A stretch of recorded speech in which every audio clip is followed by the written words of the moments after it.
Okay, let me. Okay, okay. I guess we can get started then. Uh, Welcome everyone. I hope everyone's here for the ESWEEK educational class, memory-centric computing.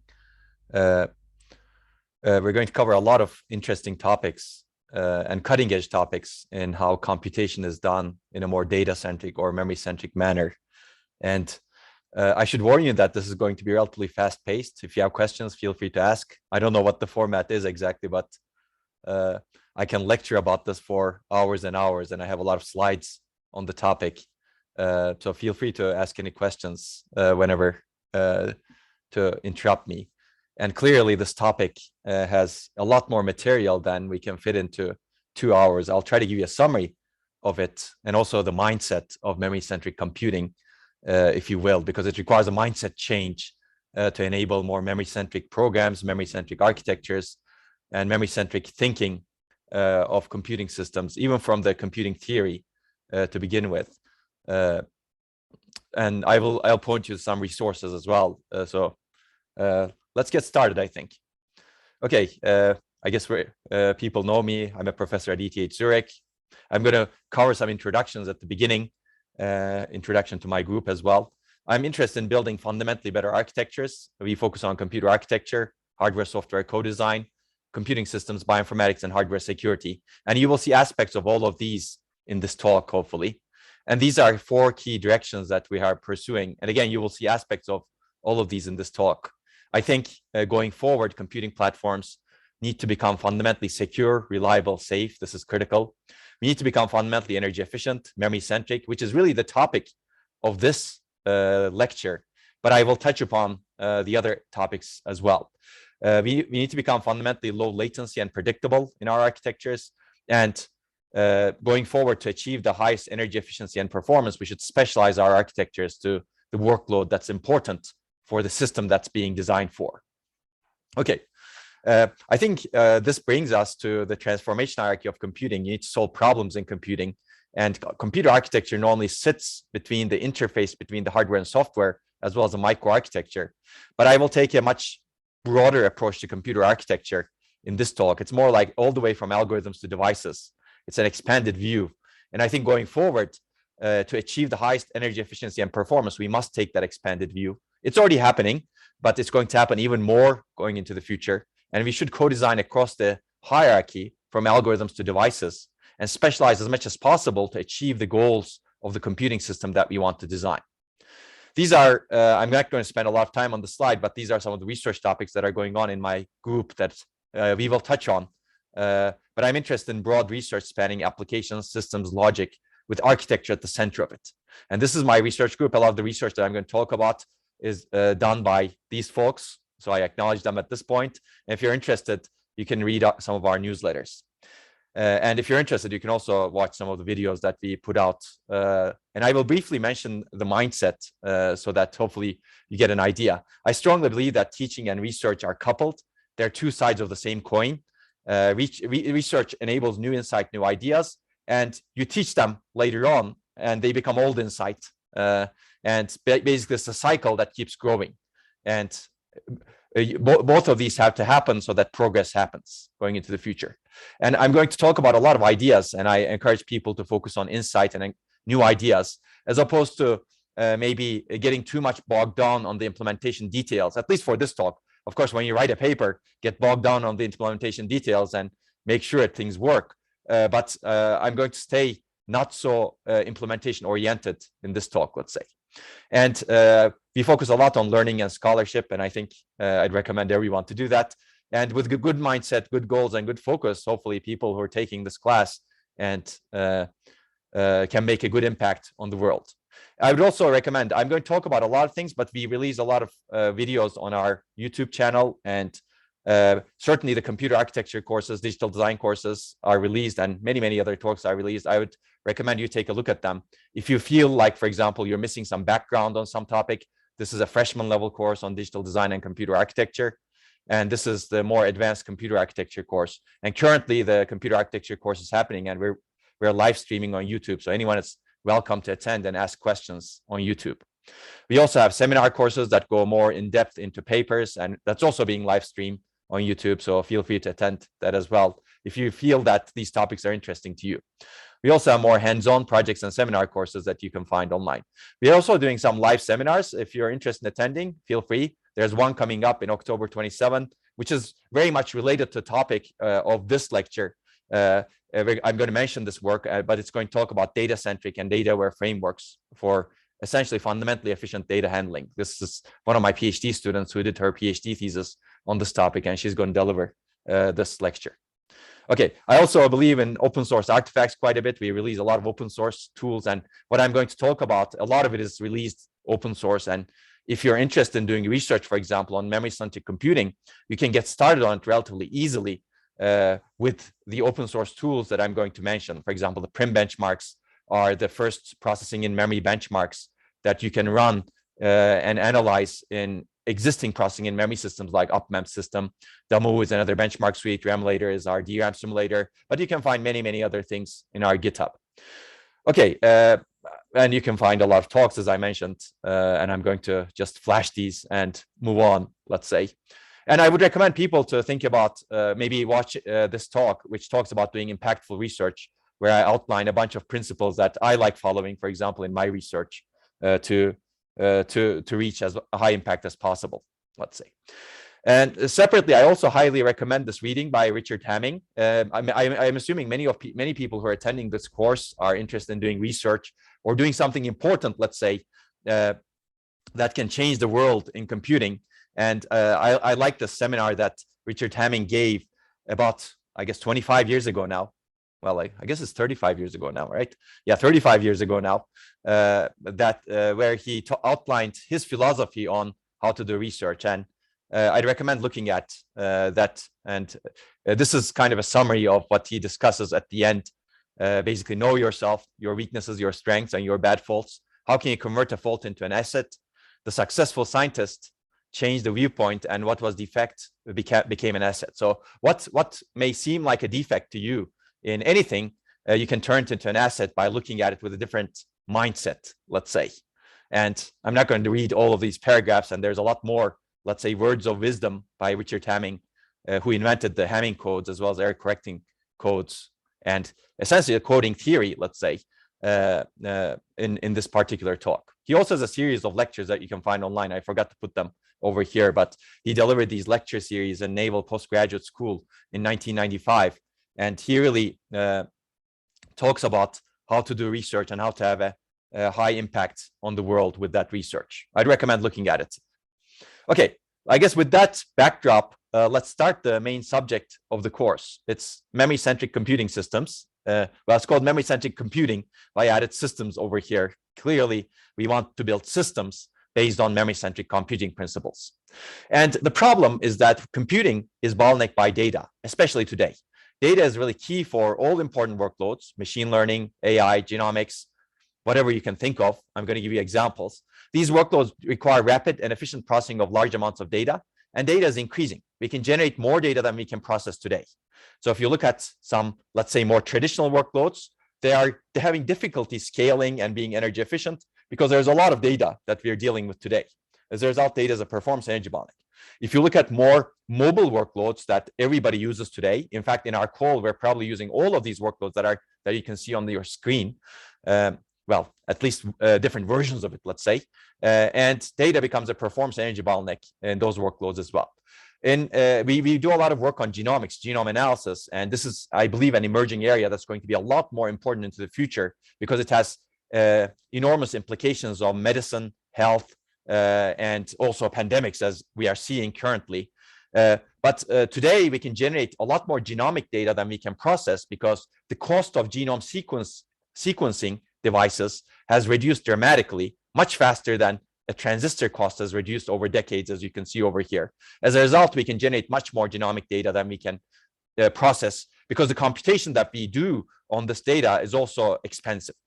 I will talk briefly about this, but basically today sequencing machines are extremely good. They're high bandwidth, relatively reasonably low latency. They can be better, of course, but scientific discovery and medical advances and let's say disease understanding is really bottlenecked by how fast we can really analyze genomes, how fast we can really compare them to different things, how fast we can really build an understanding of, for example, different treatment procedures based on different genomes. So personalizing medicine has become difficult because even though we have a lot of data, we don't know how to analyze it fast and efficiently. For example, if you have a device that we can give to the doctor and the doctor quickly makes a personalized decision as to which drug would fit better, that would be very nice. But that decision may take days or even weeks today, depending on the analysis that you may want to do.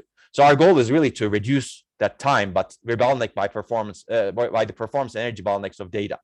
And this is an example. This is basically becoming real. This is an example device that can actually sequence a genome relatively quickly, and you can see that relatively cheaply. But there are a lot of bottlenecks in the current tools because of the data again. Again, I'm going to refer you to these papers. I'm not going to go into details of this, but processing near memory, processing inside memory, memory-centric computing can actually accelerate workloads like genome analysis. And we actually have some works in this area. And if you're interested, this is a relatively easy to read high-level overview paper that talks about accelerating genome analysis and talks about different flavors of how you can accelerate genome analysis, including FPGAs, GPUs, as well as memory-centric computing.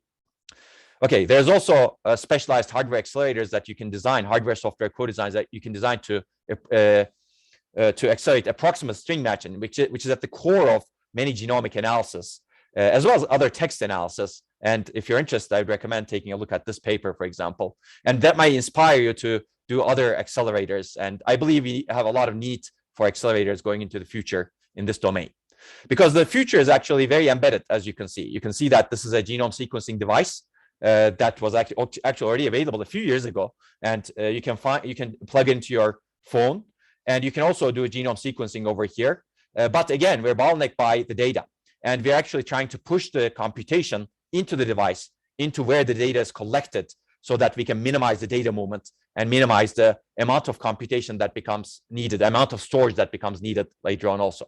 And again, I would recommend these works if you're interested in this direction further. And there we have detailed lectures on genome analysis. If you're interested, you can watch them online on the channel that I mentioned earlier, but you can also find these slides. I will put these slides online, and I will also send it to the organizers if they're going to put them online.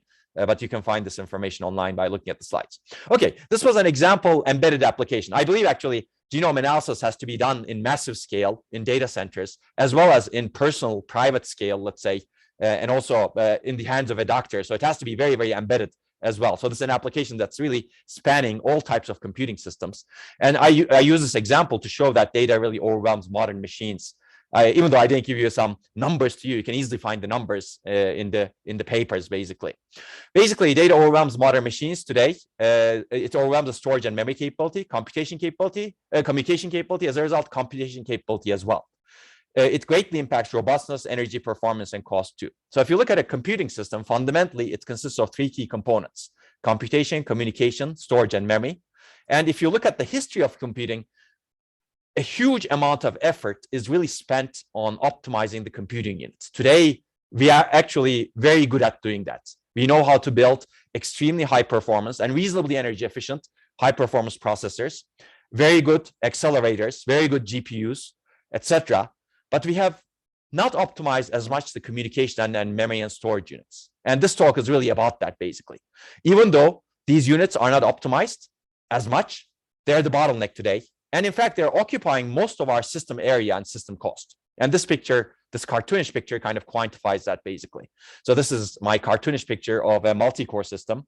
It's an old picture, but I think it still remains. In fact, things are getting worse. Even bigger chunks of a machine is becoming occupied by caches, interconnects, other caches, other interconnects, etc. But the point in this picture is that you have processing elements. Let's call them cores. They could be accelerators also. It doesn't matter. Some computation elements, let's say.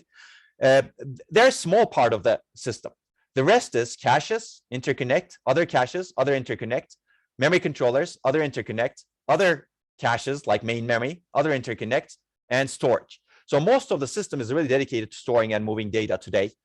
And even then, memory and storage is a huge bottleneck in our systems, as I will show you later on in this talk, quantitatively as well. I'll give you a fun example soon, basically. In these workloads, for example, we studied these workloads together with Google a few years ago, and we have a detailed analysis of it arguing for memory-centric, more near data processing in these workloads, based on the observation that more than 60% of the total system energy in a small mobile system is spent on data movement in these workloads with cutting-edge input sets. Okay, you may want to take a look at this paper. We're going to get back to it toward later parts of this lecture, of this class, so that you can have a better understanding of this number, perhaps. Okay, my axiom, based on everything I said so far, is that if you want to build intelligent architectures going into the future, and I believe we do want to have intelligent architectures, we need to handle data well.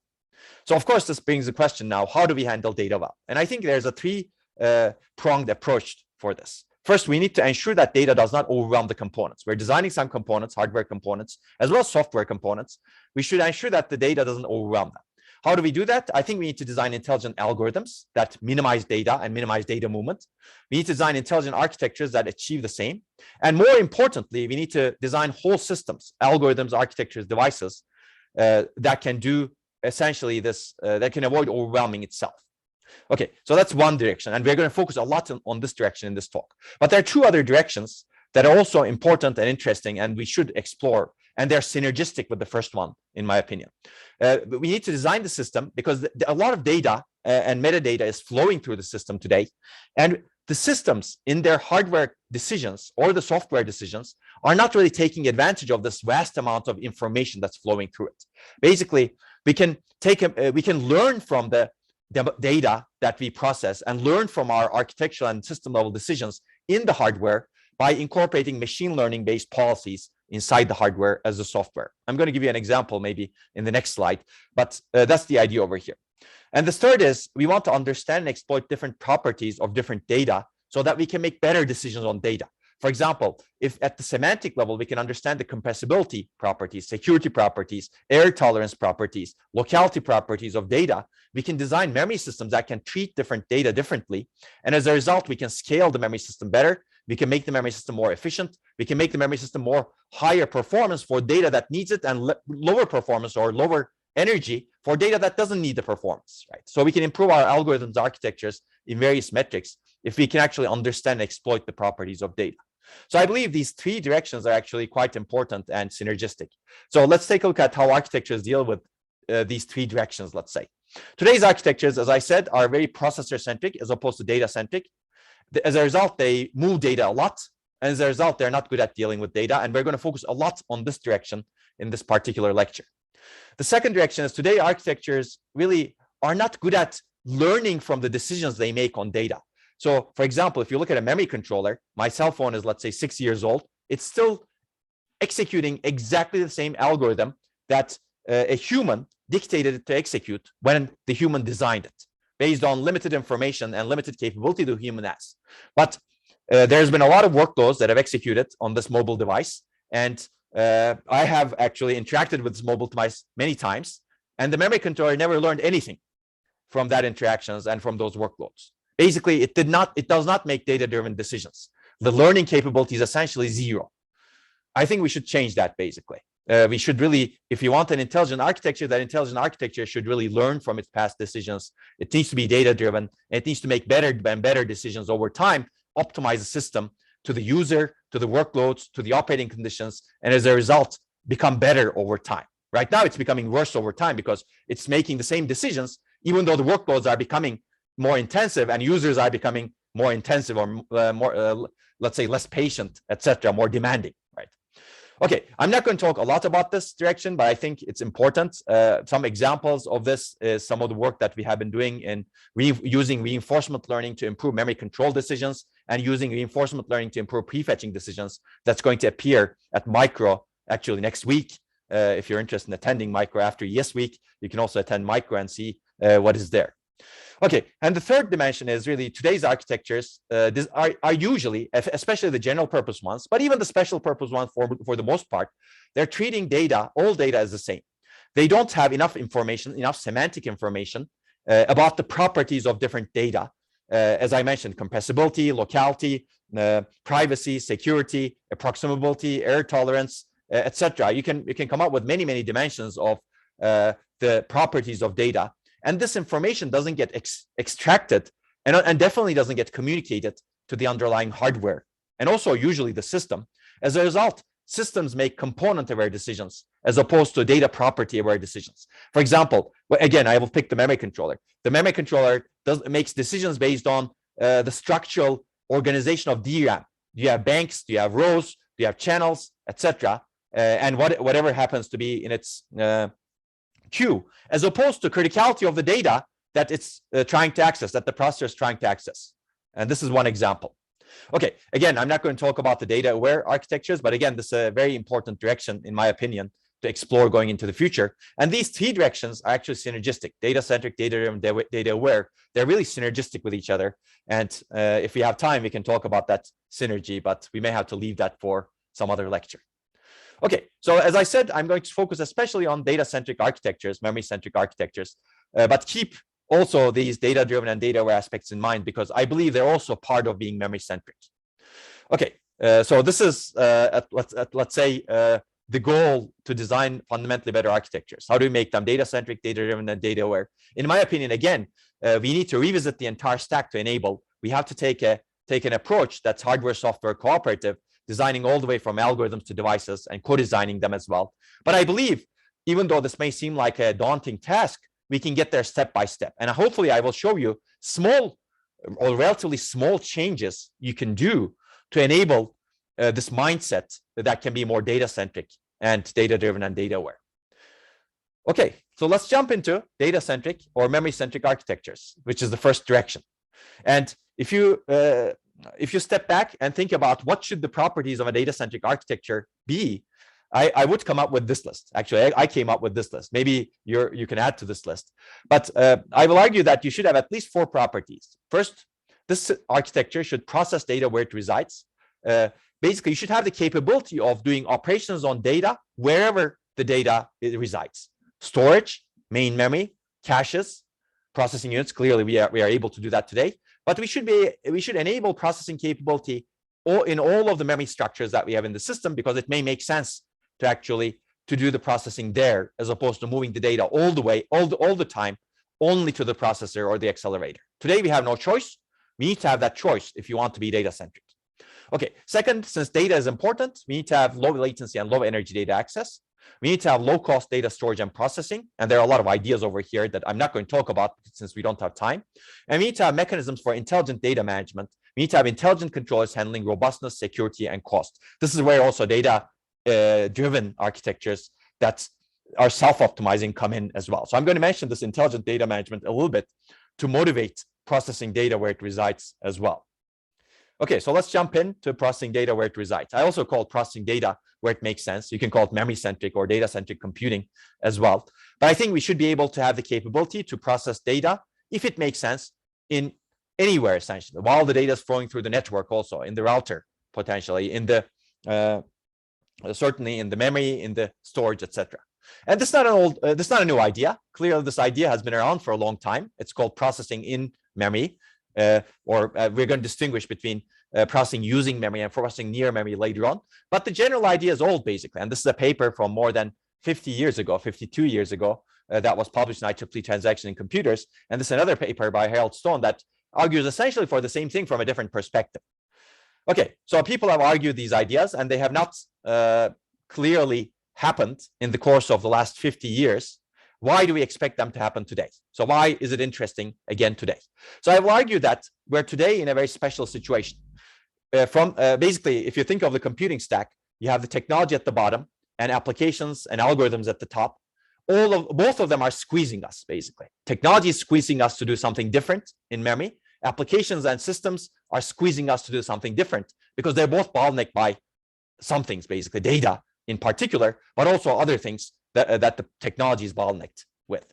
So let's look at the technology scaling aspect. Basically, today we have a huge push from technology to do something different with our memory systems. Basically, DRAM, the main memory technology that we design our systems with, is not scaling very well. It's actually getting closer to the end of its technology scaling. We are having a lot of difficulties. I'm going to mention some examples of this without going into a whole lot of detail, because I want to use that as a reason for studying memory computation as opposed to going into detail in that topic. But basically, today, industry is very much open to new memory architectures. They're examining controllers close to DRAM. They're examining new ideas, which was not the case 10 years ago, for example. But today, there's a huge push from technology to do something different. So example ideas look like this. Some of these are examined in the past. More recently, the UpMem company actually put processing units inside the DRAM chips. And even more recently, Samsung actually did essentially the same thing, more specialized processing units inside the DRAM chips. These are going to be similar to the ideas that I'm going to describe that have been around for much longer than these chips, basically. So basically, it is happening today because of technology scaling. Well, that's one of the dimensions as we discussed. And technology scaling issues have been around for some time. This is a paper that I was invited to deliver at the International Memory Workshop in 2013. If you're interested in that perspective, at that time, this paper kind of talks about a lot of the technology scaling issues that we're going to have with main memory and DRAM, and basically argues that we should be doing more memory-centric computation as well as other things that I'm not going to talk about here. But basically, it argues that memory scaling is going to become much more difficult, and as a result, we're going to have a lot of reliability, resiliency, security issues, and scaling issues. So we should really push more intelligence to the memory system so that the memory system can handle these issues on its own better. And also we should put computation capable to the memory system, because memory system is also not scaling from the data movement perspective. Basically, we're moving a lot of data, and also energy is being wasted a lot. So let me give you the reliability perspective first, because this is really the core, at the heart of technology scaling. Basically, as memory scales, meaning as the technology node reduces, the technology node size reduces, we can pack more memory cells in a given area, right? And these memory cells bring us higher capacity. But unfortunately, it comes at a cost, and the cost is really reliability.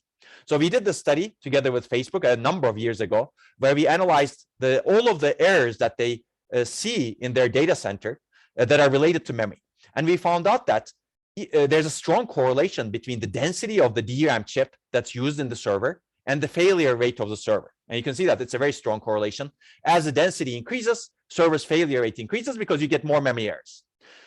You get more memory errors because these chips are more vulnerable to noise, because cells are smaller, technology scaled, cells are smaller, cells are more vulnerable to noise. There are more cells in a given area.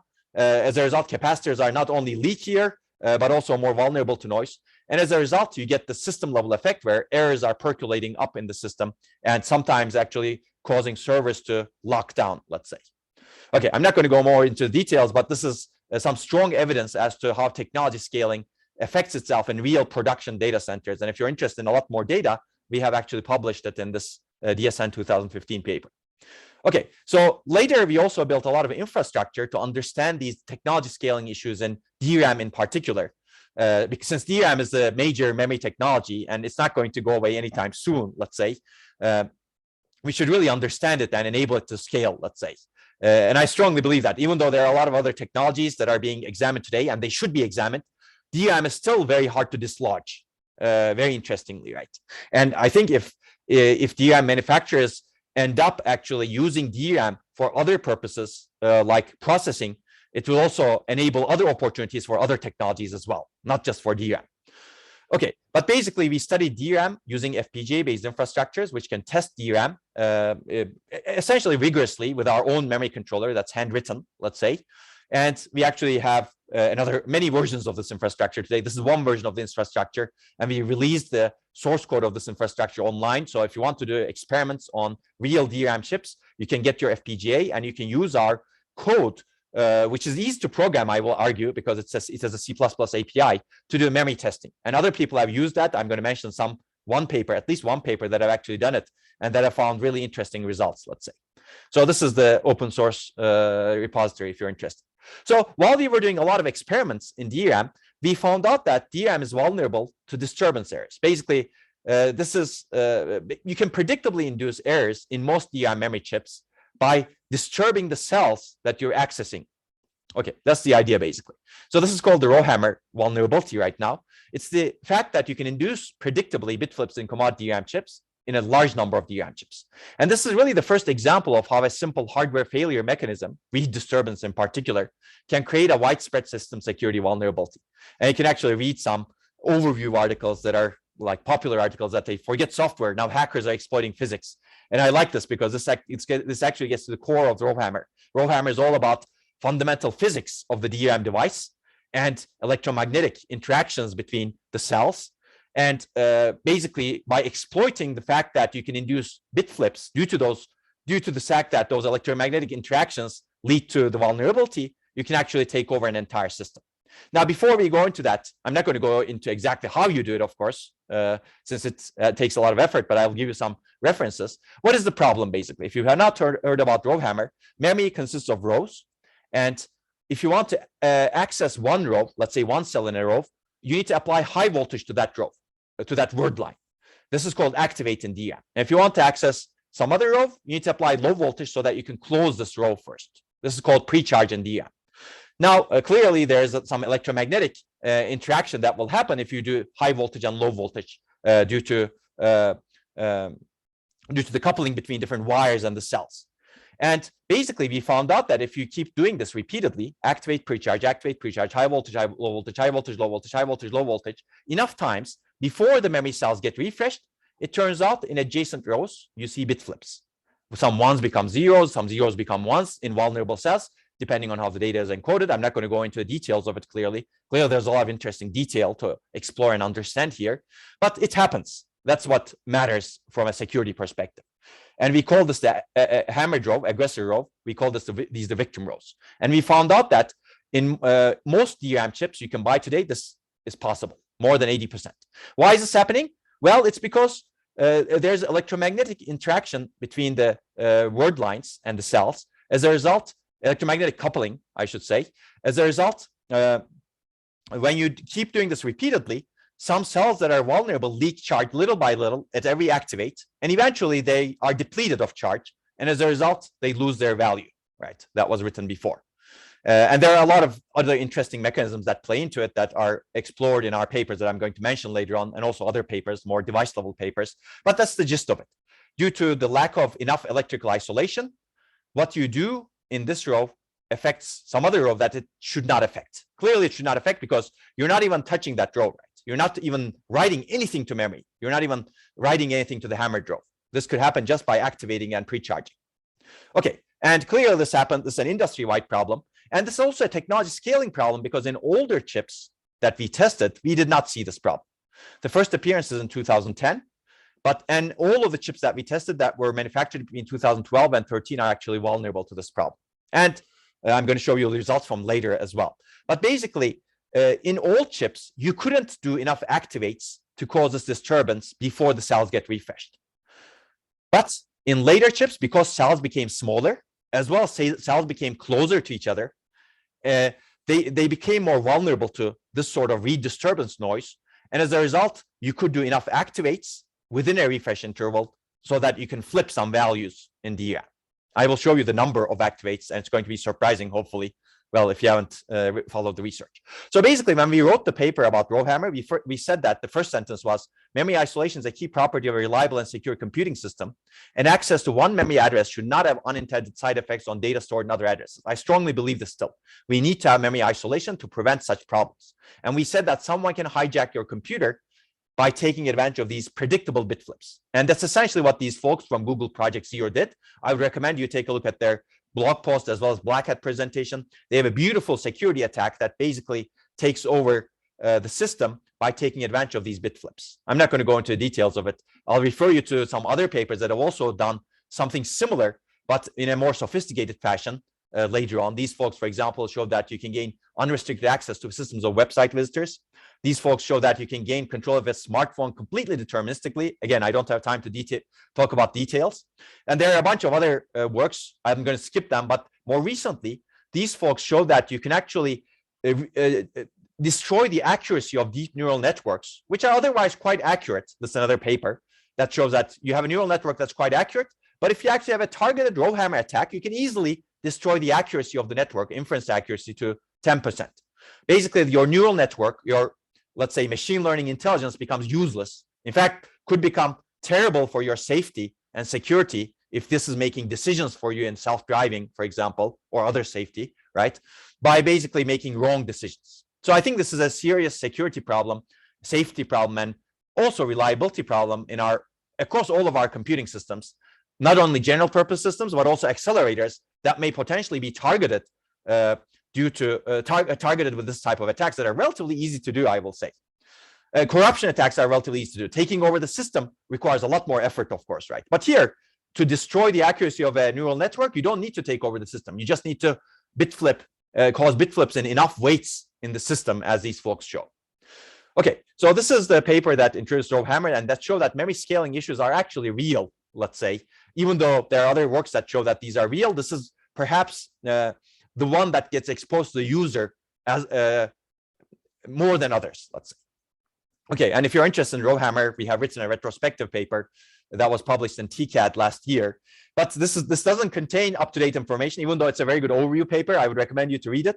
A lot has happened more recently in Rohammer that I'm going to discuss. But how do we prevent the problem? I'm not going to talk about the Rohammer solution, but if you have an intelligent controller, if you design the controller to be intelligent, it can detect these Rohammer attacks and it can take action, basically. And that's the idea, basically. You need intelligent controllers to overcome such scaling problems. And Rohammer is one where an intelligent controller can be very effective. I'm going to mention one solution later on, but our initial paper also argued for intelligent controllers and system DRAM co-design to get rid of these Rohammer bit flips. Okay, what happened in 2020 is actually, it shows that Rohammer did not go away. It became even worse, basically. This is one paper where we analyzed more than 1,500 chips, DRAM chips, and basically we showed that newer DRAM chips are much more vulnerable to Rohammer. You can induce these bit flips only after 4,800 hammers, double-sided in 2 aggressor rows. And basically, the problem is getting worse because you can induce bit flips in more rows and also farther away from the victim row as well. And existing mitigation mechanisms are not effective. So we need to actually search for new mitigation mechanisms. Okay, there's another work that has happened in 2020 that basically showed that the solutions that DRAM manufacturers put into their chips to solve Rohammer, that they claim to be Rohammer free. So DRAM manufacturers proudly claim that, oh, we have some solution in our chips. We're not going to tell you what it is, but our chips are Rohammer free, period. End of discussion. And a lot of people believe that. But in this work, we showed that that's not true. Basically, you can reverse engineer those solutions just enough so that you can actually circumvent those solutions and actually induce Rohammer bit flips. As a result, the solutions that are claimed to be secure are not secure. I'm not going to go into details of it, but you can find lectures that I'm going to point you to later on this topic. But I find this fascinating, basically. And this is also a good lesson in security because it shows that security by obscurity is not a good idea. You should never underestimate, let's say, the creativity and cleverness of an attacker. Okay, and there are other works that show that it's very difficult to prove a DRAM chip, qualify a DRAM chip to be Rohammer free. There's a lot of testing that needs to be done, but still it's very difficult to prove. And I think these are really interesting works. And we have also some solutions in 2021 that basically have an intelligent controller that using Bloom filters identifies which rows are rapidly being accessed and throttles accesses to them with some hardware cost, of course, but intelligence always comes with cost. We human beings are intelligent, right? But we have some cost, right? Even our brains require some training. Our brains are not, let's say, cheap from, let's say, a design perspective. So certainly intelligence comes at a cost, and we need to pay that cost. And I'm not going to talk about these, but Rohammer is, let's say, alive and well, but we need to solve that problem. And there are 2 upcoming Rohammer papers that are going to be presented by my group at Micro next week that talks about the details of Rohammer, and also that basically shows that there's a methodology you can develop to actually circumvent all of the in DRAM Rohammer protection mechanisms that the DRAM manufacturers that have put in to the chips today. If you're interested, you can attend these talks. But basically, the takeaway is Rohammer, a key technology scaling issue, is still an open problem, and security by obscurity is not a good solution. And we need more intelligent memory controllers to solve the problem. And if you're interested in this more, as I suggested, you can read the papers, and also you can watch some more specialized talks, let's say. So I think Rohammer is an example technology scaling issue that shows that we should be building much more intelligence into our controllers. Basically, we should be much more memory-centric. When I say memory-centric, it's really about the intelligence that we put into the memory system, right? Today, we don't put much intelligence. We cannot operate on data. We cannot even fix problems like Rohammer. Why not have some more intelligence over there so that the memory system can actually fix these problems and we don't have to deal with them? Okay, maybe a little bit more about this importance of the safety and security issues in memory, with the Rohammer being a specific example, but I believe there are other examples that are going to pop up if we don't actually take these technology scaling issues seriously and become memory-centric in handling them. So this is the Tacoma Narrows Bridge. It doesn't exist because a bit flip happened on it in 1940, and it crashed. It caused a safety, security, reliability problem. And it was lucky because there was no fatality over here, but other bridges were not as lucky. This is Seoul in 1994. This is Minneapolis. This is Genoa. And these bridges are critical infrastructure that humanity has designed. And they clearly pose safety, security, reliability problems when bit flips like this happen on bridges, right?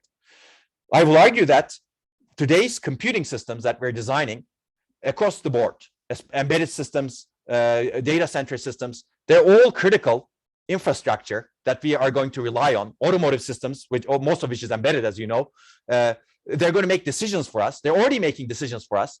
And if bit flips happen, we're going to see much worse consequences than these bridge failures, as I mentioned. So basically, we need to take these bit flips and technology scaling issues very seriously, and we need to think of security as preventing unforeseen consequences. For example, in a self-driving car, you have a lot of embedded systems, embedded logic, right, in there, controllers in there. Can you trust those controllers so that you can drive the car like this, like Mr. Bean, without even touching anything, let's say? If you watch this episode, you will see that he's touching. He's basically cheating a little bit, but I want a self-driving car where I can trust fully, right? But with these technology scaling issues not solved, I don't believe that we can trust a self-driving car fully. That's why we need to take it serious. So I think we have a huge challenge. We need to design fundamentally secure, reliable, and safe computing architectures. We need to predict and prevent such safety and security issues. And to be able to do that, we really need intelligence on the memory side, on the data side. In fact, we need to have intelligence across the computing system. We cannot afford not having intelligence on the memory side and let memory basically get corrupted due to these errors. And I think we're a little bit luckier than bridges, let's say. Bridges are hard infrastructure, whereas computing is more or less soft infrastructure. Even the hardware is soft, right? You can have reconfigurable hardware. You can patch it. So you can actually have intelligence that can actually patch itself and as a result, avoid many failures. Okay, so this was Rovhammer. I don't want you to take away the fact that only Rovhammer is the memory technology scaling problem. That's not true, actually. Data retention is also a very fundamental technology scaling problem. And today we're refreshing data and memory very frequently, every 32 milliseconds. In fact, this is old paper, sometimes every 16 milliseconds at high temperatures. And it's becoming worse. We're wasting a lot of energy and a lot of performance and a lot of quality of service and predictability on memory refresh, DRAM refresh. But we can actually do much better, basically. If we understand the device, we can get rid of a lot of the refreshes because most of the cells are actually quite strong. And if we understand the software, maybe we don't need refreshes on some data that's not going to live longer, right? So this is, again, an important area where scaling becomes much more difficult in technology as we reduce the cell size because refresh needs to increase significantly, as we mentioned in some of our works like this one.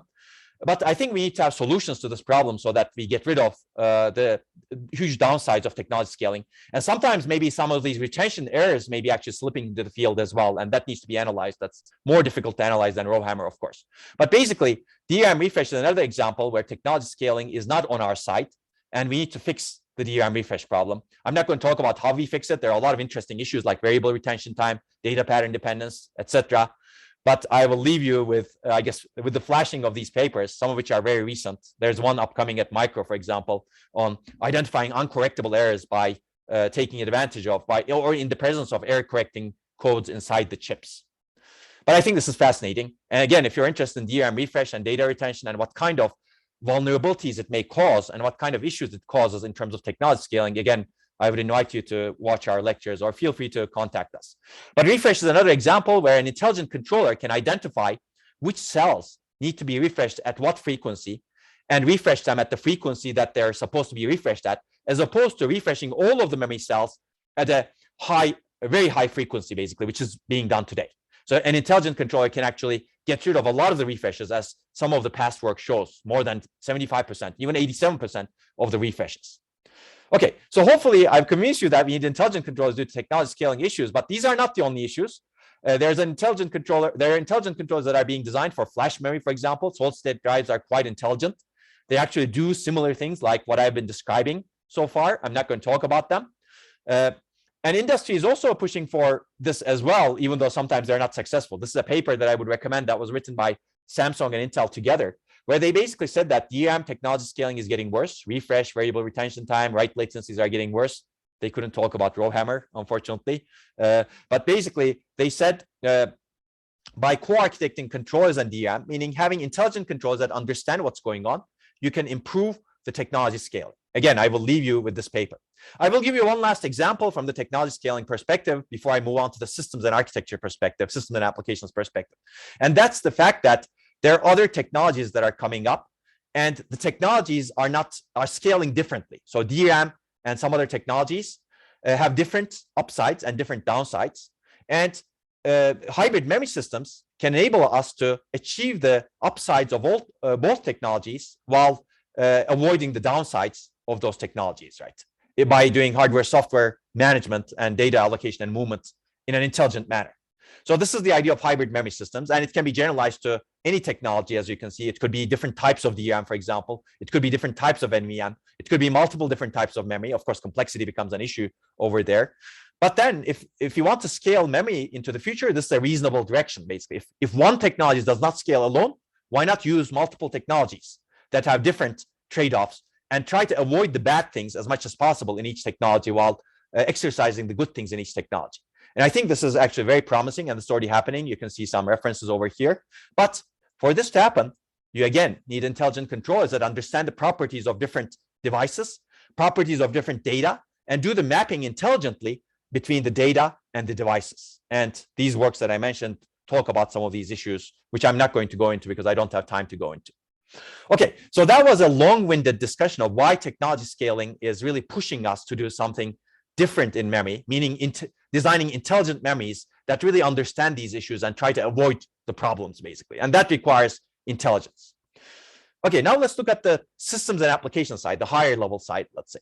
On the systems and application side, we essentially have a similar issue. Systems and applications are pushing us to have intelligent memory, meaning data access is a major bottleneck. Clearly, I'm going to show you more results with it. Energy consumption is a key limiter, and data movement energy dominates computation energy. This is especially true for off-chip to on-chip data movement. Let's examine these before we examine these. I'll give you a high-level overview. Basically, the key question in my mind is this: do we want a sustainable world that's beautiful like this, energy efficient, sustainable, or do we want a world where we cannot even breathe? I would argue that we want the best of all worlds, meaning we want high performance as much as possible because we have a lot of problems to solve, and high performance is necessary for that. But at the same time, we want to be extremely energy efficient and extremely sustainable, because otherwise high performance is useless in the long run, right? Or maybe even in the short run, we don't know, if you don't have sustainability, right? We're already having a lot of problems with climate, for example, and computing has become an increasing factor in the effects that we have on climate, as well as in general, because computing power is actually a lot of the system power, entire power that's consumed in the world today. Okay, so what's the problem? Data access is the major performance energy bottleneck in computing systems. We need to go to memory, go to storage to bring the data to the processor and the accelerators. And this clearly causes performance loss. This also causes energy waste, right? Because of our design principles, basically. Our design principle says you're processor-centric, you have to bring the data into the processor. A lot of energy waste, a lot of performance loss, but we try to avoid that performance loss as much as possible, right? What do? We basically design our systems to be extremely complex, meaning we have heavy out-of-order execution mechanisms, heavy prefetching mechanisms, heavy multi-level, many-level cache hierarchies, and huge caches, a lot of interconnect in our systems, and also heavy multi-threading mechanisms, both in hardware and software. And all of these try to alleviate the performance loss of data access. When they work well, they're okay, but usually they don't work perfectly. And much of the time today, they don't even work at all, almost, because some of the workloads are quite random access today. So caching immediately becomes ineffective. Sometimes you have data dependencies, out-of-order execution becomes mostly ineffective, etc. So basically, we add a lot of complexity into our systems to avoid the performance loss of data access. And usually it doesn't work, or many of the time it doesn't work. And as a result, it exacerbates the energy waste, meaning all of these mechanisms are also wasting energy. So basically, we're in a vicious cycle today. Memory access, data access causes energy waste. To alleviate the performance loss, we add even more energy waste on top of the problem. So we need to break this vicious cycle, in my opinion. And the vicious cycle, any vicious cycle, can be broken by really pinpointing the problem at its heart. And the problem is really that processing of data is performed far away from the data. Why don't we fix it fundamentally? Why not enable processing capability right next to or inside where the data is? And that's the idea, basically. Basically, we want to revisit the computing system. We want to get rid of the processor-centric. I mean, get rid of is a strong word, basically. Today's approach is processor-centric, right? Basically, data has to go to the computing unit, whether it be a processor or some type of accelerator or a GPU. Still, data has to move there. And as a result, data storage units have been treated as dumb units, and they're largely unoptimized. We want to change this. In addition to the processor-centric paradigm, we want to have a data-centric paradigm, and we want to decide which one is the best to use for a given application. Okay, so clearly we know that processor-centric design is not that great, right? This is Dick Seitz, who was the chief architect of alpha processors, the flagship processors, and the fastest processors of their time. He basically wrote this one-page article after their team designed the fastest processor of its time. And basically, he said that we designed this alpha processor. It's the fastest of its time. It's capable of finishing 4 instructions every clock cycle. But when we actually benchmark it on this important database workload that we want to do really good at, we are designed for this. But the processor that we designed is finishing 1 instruction every 4.7 cycles, meaning it's operating at almost 1/20th, 5% of its peak bandwidth. And basically, he concludes why? It's because the processor is waiting for data to come back from memory. Data is not in the caches. Data is in memory. It's huge data, and the processor is waiting, stalled. And he basically finishes the article, by saying that I expect that over the coming decade, memory subsystem design will be the only important design issue for microprocessors. Only is his emphasis from the paper. And I also recommend reading this paper if you're interested. Fast forward 10 years later, this is my own PhD thesis, where we analyzed together with Intel all of the workloads that they used to design their flagship processors with. We find out the same thing, basically. Most of the time, the processor is waiting for data. Very little fraction of the time it's doing useful work. Basically, it's not stalling. Some of this is wasted, of course, for speculation, etc., that I'm not going to talk about. But if you're interested, you can look at the paper that we have written in 2003 as well. Okay, fast forward 10 years later. If you don't believe me, if you don't believe Dick Seitz, fine. Google, since most people believe Google today, I don't know why, but they do. But basically, Google published this paper in 2015, and they basically showed essentially the same thing. In all of the data center workloads that they execute, the processor is waiting for data most of the time. It's doing useful work only 10 to 20% of the time. And this is a cutting-edge processor. This is not an old processor. It's a cutting-edge processor of its time, as the processors that we had analyzed as well. Okay, I would also recommend reading that paper if you're interested. Basically, we have a problem. We have a processor-centric design mindset and approach and implementation, everything basically. As a result, we have a grossly imbalanced system. Processing is done in only one place, and data moves a lot as a result of this. And this is energy inefficient, low performance, and complex, as I mentioned. And also, a processor becomes overly complex and bloated.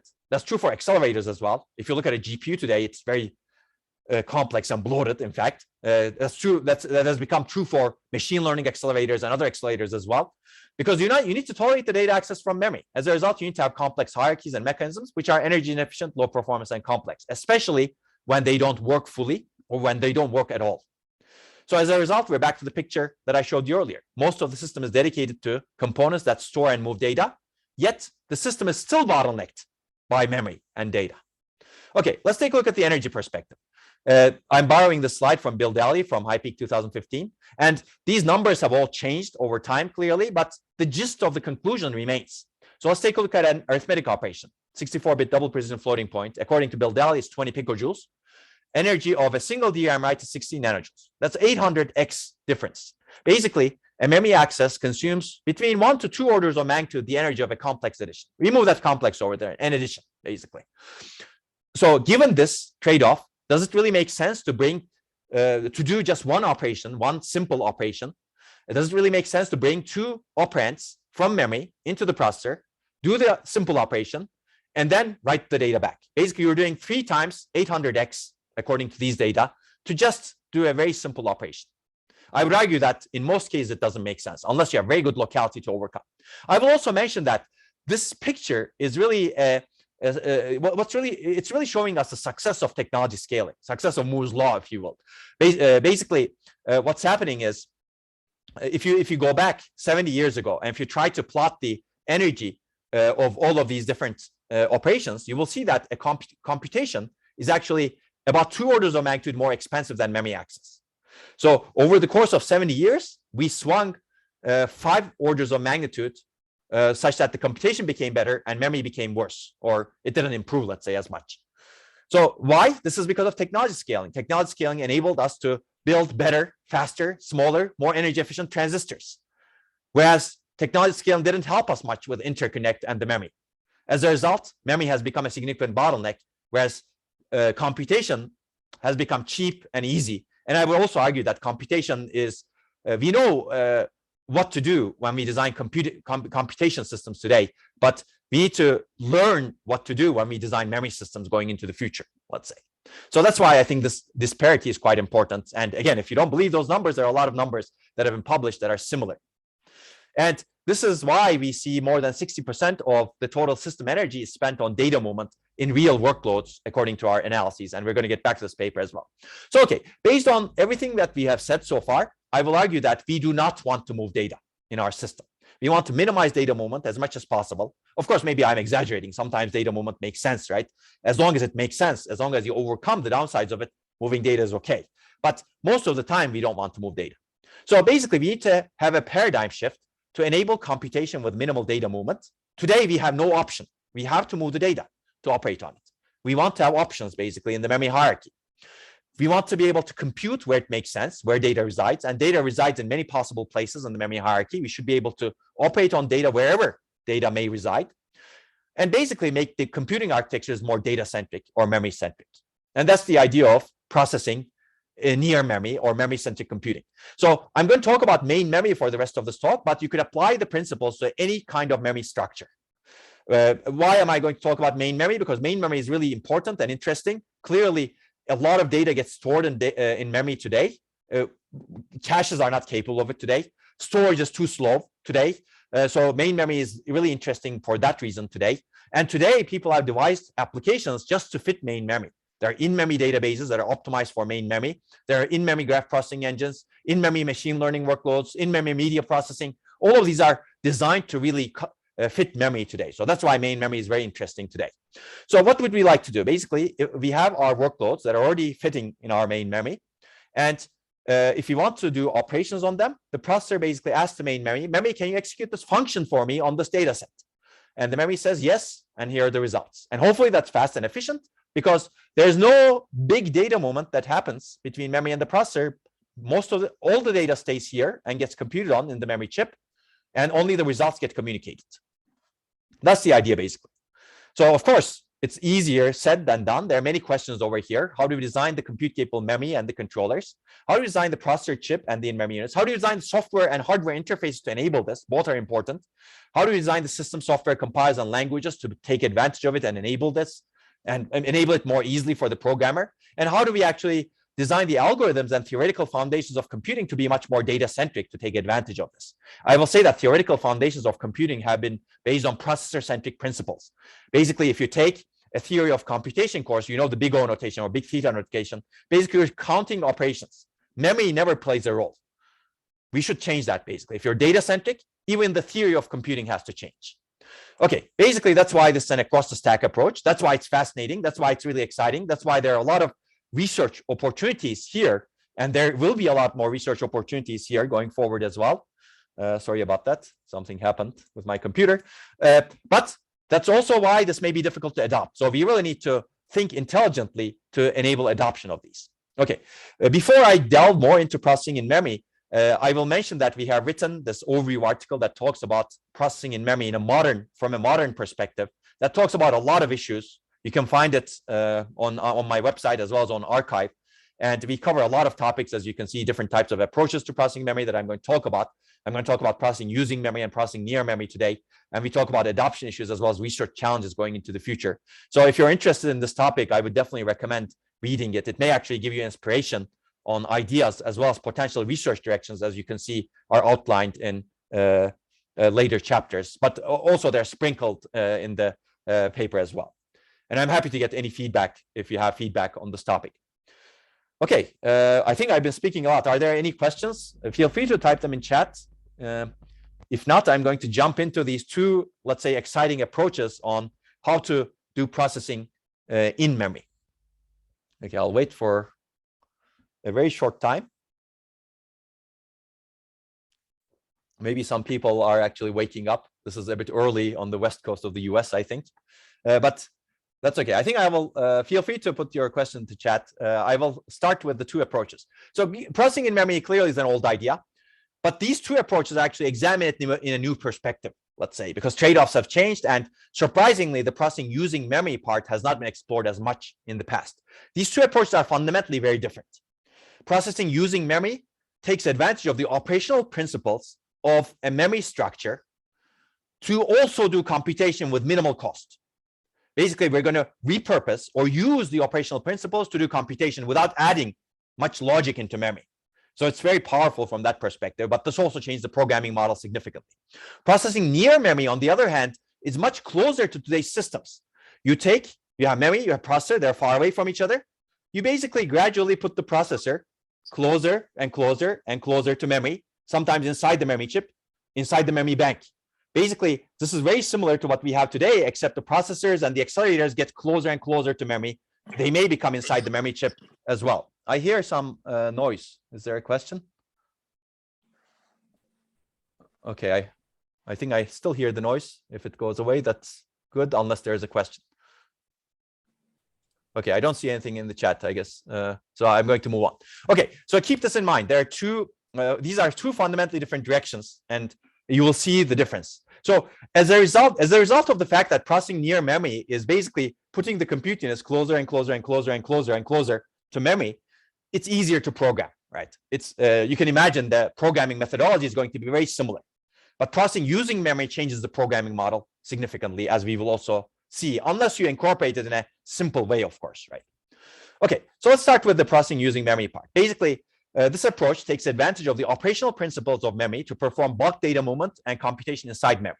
Basically, you can exploit internal connectivity to move data. You can exploit analog computation capability. I'm going to give you examples from DRAM. I'll briefly mention non-volatile memory technologies as well, because I think these are capable of doing different types of operations nicely. And I'm going to start simple. I'm going to talk about data copy initialization, which is really important in many applications today. In fact, Google, in the paper that I mentioned earlier, also showed that in all of their data center workloads, approximately 5% of all of the execution cycles is spent on just two system calls, memmove and memcopy, that do data copy. They also show that whatever I'm going to describe next, the row clone approach, is a very promising approach that can get rid of these cycles. So they actually acknowledge a processing in memory approach or processing inside the DRAM approach that can optimize away this 5%, which is actually quite high if you think about it, just for two function calls, right, in the entire data center. Okay, so how do we do bulk data copy today? This is memory, and we want to copy the source page to this destination page. We have to go through the processor today. Why? Because we're processor-centric. We have to bring the source page byte by byte, destination page byte by byte, do the copy, and write back the data byte by byte into memory. That's a lot of memory accesses for a 4 kilobyte page. And if you imagine a 1 megabyte page or 2 megabyte, 1 gigabyte page, it becomes worse, right? So this is high latency because a lot of memory access, high bandwidth utilization on the perhaps the most important resource on our system, the data bus. It causes cache pollution, but you could eliminate that by doing this through the direct memory access engine today. It causes a lot of unwanted data movement. What if the data that you're going to initialize or copy is not going to be used anytime soon? You're moving it to the processor for no reason, essentially. So basically, a 4 kilobyte page copy via the direct memory access engine, not even hurting the hierarchy, let's say, costs about 1,000 nanoseconds and 3.6 microjoules. So can we do better? And the idea is to think data-centric. Basically, if we think data-centric or memory-centric, we would say, do it inside the memory. Move it as little as possible, and you copy the data inside the memory, and you're going to take advantage of the high bandwidth connectivity inside the memory chips. And this is low latency because it's also low latency. You don't need to go through huge interconnects. There's no bandwidth utilization on the data bus to transfer the data. There's no cache pollution, and there's no unwanted data movement. Data needs to be moved to the processor only when the processor really, really needs it. And you can see that I will show you a mechanism that takes us 1,000 nanoseconds to 90 nanoseconds, more than 11x improvement, and 3.6 microjoules to 0.04 microjoules if you optimize it, almost 2 orders of magnitude improvement. Okay, and the idea is very simple. Very quickly, even without going into a lot of details in terms of chart sharing, but we're going to exploit the chart sharing principles of the DRAM. So remember this row, the subarray of DRAM. Basically, if you want to copy one row to another row, and this is the fastest mechanism that I'm going to describe. I'm not going to describe the slower mechanisms where the rows may be in different banks, for example. Ignore that for now. There are other approaches that have been developed after this work that actually made this better. But for this, this is the fastest approach that we know of so far. Basically, the first step is to activate the source row, which brings the data into the sense amplifiers, the row buffer. Now, the data of the source row is nicely stored in the sense amplifiers that are very strong. The next step is to activate the destination row quickly while deactivating the source row. Since the data in the row buffer is still captured, the row buffer drives its contents into the destination row because of the chart sharing principles. Row buffer is very strong. cells are not strong. As a result, the row buffer drives its contents into the destination row. So basically, by doing 2 consecutive activates, you use the row buffer as a temporary storage of the source row, and the source row gets copied into the destination row. Negligible hardware cost. In fact, I will show you a paper that shows that you can do it in real systems by modifying the DRAM timing parameters today without making any changes to the DRAM chips. It doesn't always work, of course, because the chip is not designed for this purpose. But the fact that you can actually do it and it works in some systems shows that DRAM is fundamentally capable of doing it. So that's a good proof of concept. Okay, as I mentioned, you can actually get significant performance, latency, and energy improvements by doing this copy inside the DRAM. And there are also interbank and inter-sub-array versions, but these are old. They're new works that are actually improved upon the paper that we wrote in 2013. Okay, if you're interested in more about row clone and its enhancements and processing using DRAM, I'd recommend watching this recent lecture and, of course, reading the row clone paper. But the recent lecture, this was actually I delivered last week in our live class, talks about a lot of issues in processing using DRAM and a lot of mindset issues also to enabling this in the real world. Okay, clearly you can do other things on top of this by just exploiting underlying DRAM structure. Faster subarray copy, smaller granularity copies, better interbank copy, and also computation on data, as I will describe. And I'm just going to flash these works so that you have it in your mind. If you're interested, you can take a look at them. Okay, basically, before I go into more computation, I will mention the mindset here. So the mindset is that why not treat memory as an accelerator also? Basically, put capability to memory that it's already very good at, specialized capability. And data moment and data initialization is one. So we are good at designing all of these other accelerators in our system. We have many of them. That's great. They're all compute-centric accelerators. Why not have a data-centric or memory-centric accelerator that's extremely good at what it's doing, and it's not bottlenecked by the memory bus? That's the idea over here. So you can think of memory as a conventional accelerator also. A lot of programming issues arise, again, similar to conventional accelerators, and they have to be solved again, right? Okay, that was maybe cheating. That's copying and initialization, right? Initialization, I didn't even talk about initialization, but initialization is a special case of copy. But if you want computation in DRAM, you can also do it. Basically, we can also support in DRAM and or not and majority functions bitwise. This is bulk bitwise computation, basically. At low cost, again, very little changes to DRAM. By using the fundamental analog computation capability of DRAM that arises due to shard sharing, as well as the sensing. And the idea is if you activate multiple rows concurrently, that performs computation. And this leads to 30 to 60x performance and energy improvement in bulk bitwise operations, as demonstrated by this work that I'm going to briefly mention again.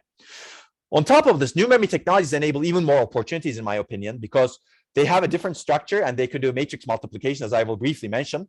And also, they can operate data with minimal data movement. Fundamentally, DRAM, whenever you actually need to access data, the reads are destructive. You have to move the data at least to the sense amplifiers, right? But that's not true in new memory technologies. In new memory technologies, you can access data without destroying it. As a result, the data movement can be much less. But of course, there are other challenges in new memory technologies. DRAM is here and real, and it exists, and there's a lot of manufacturing capability, and we can actually do even more with DRAM. New memory technologies need to get to that point to be actually really feasible and competitive, let's say, at the latencies DRAM is competitive at.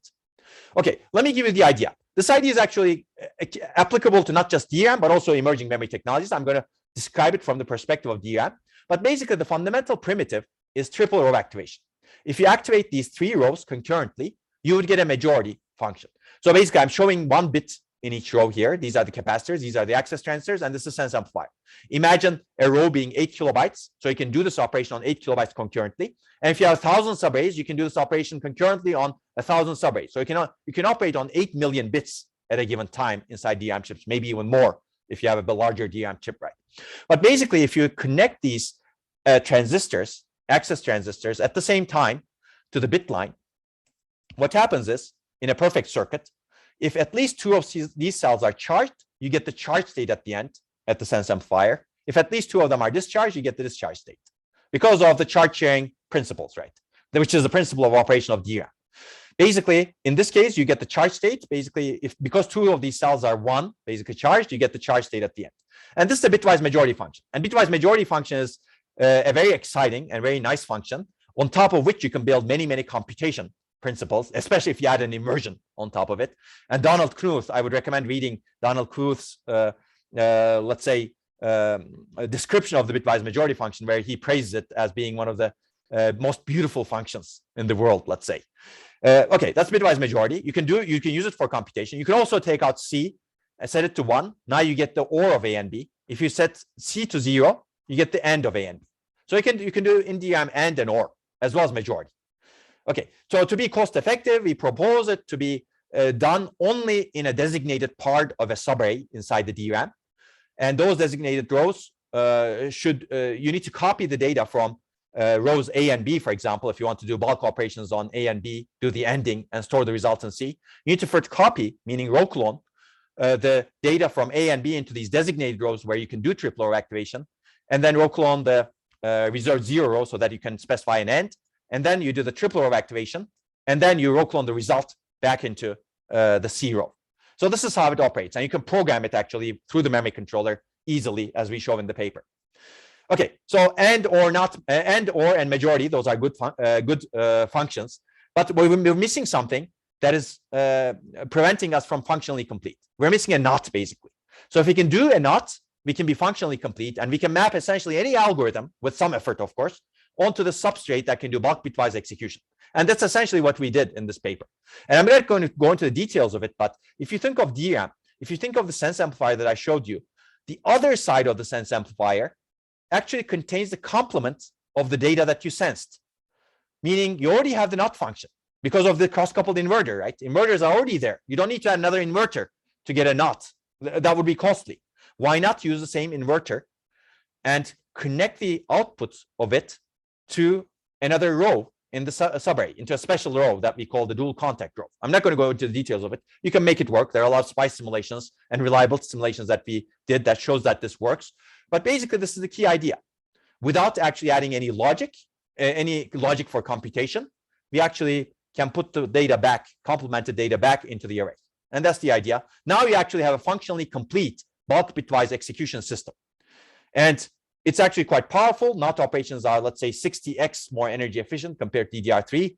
And you can actually have more complex operations built upon the NOT, AND, and OR. And you can see the average numbers. Those are quite significant, I believe. Okay, so where does this help? Let's take a look at the application side. Now, remember, we were talking about device to applications, and this is one example.